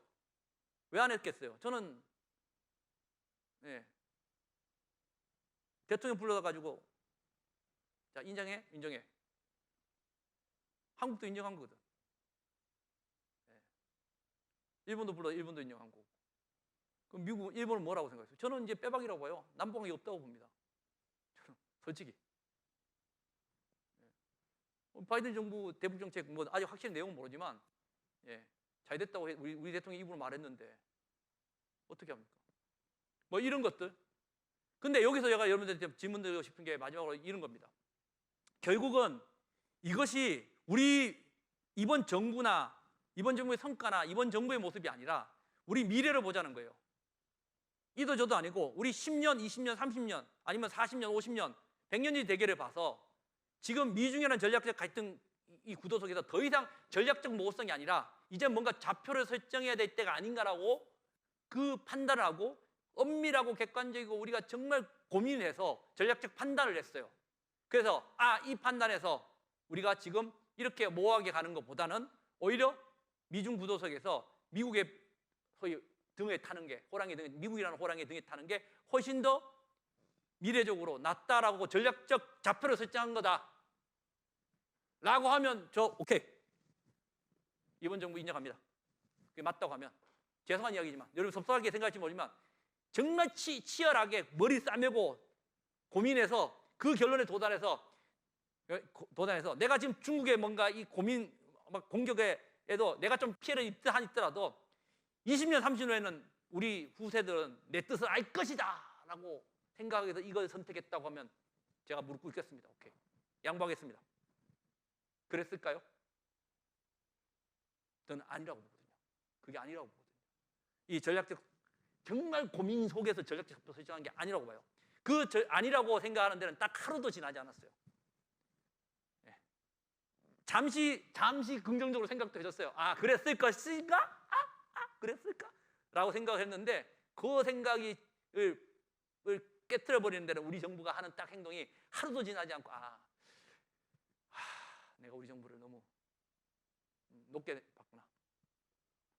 그 이유는 뭐 여러 가지 있지만 결국은 인식과 판단의 수준이라고 봐요.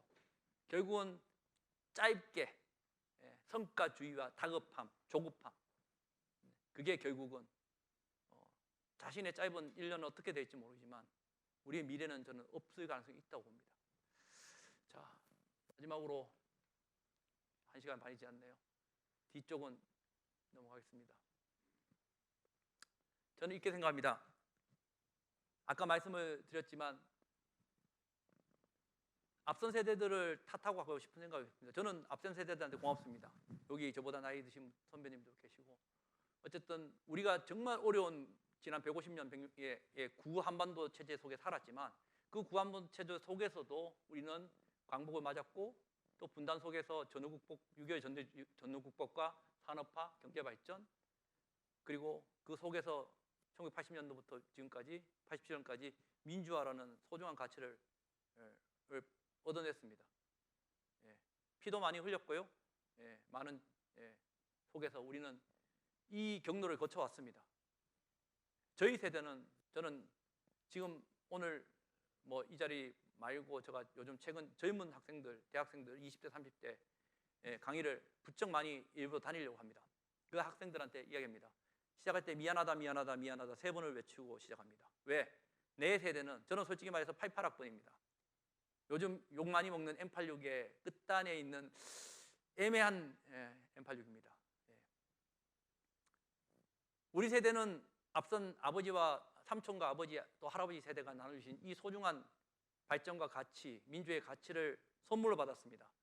그 선물로 받은 가치 속에 우리는 지난 34년을 살아왔습니다.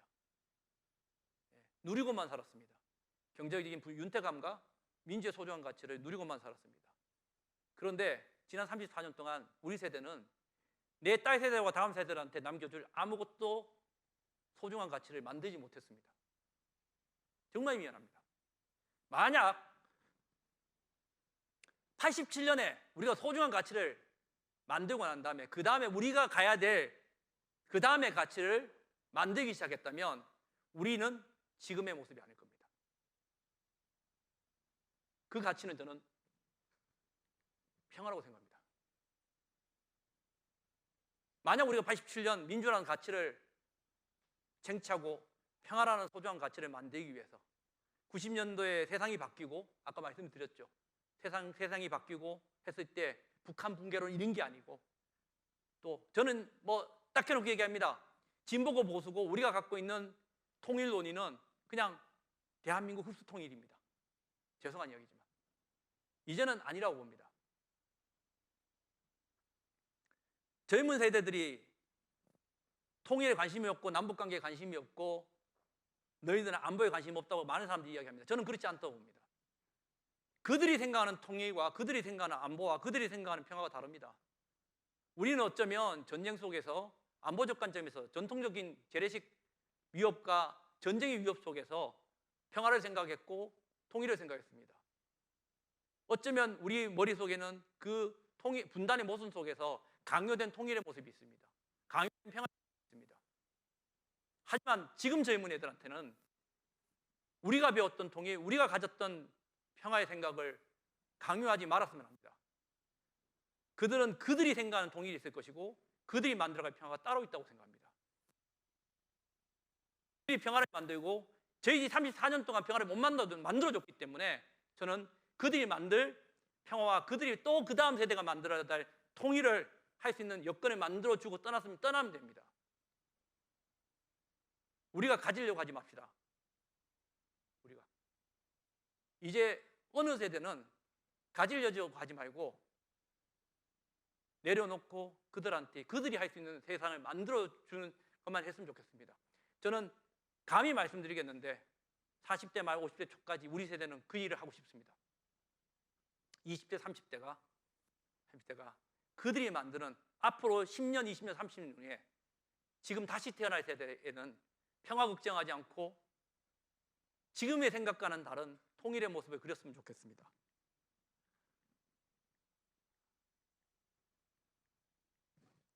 예, 길었기 때문에 이거로 마치겠습니다. 예, 감사합니다.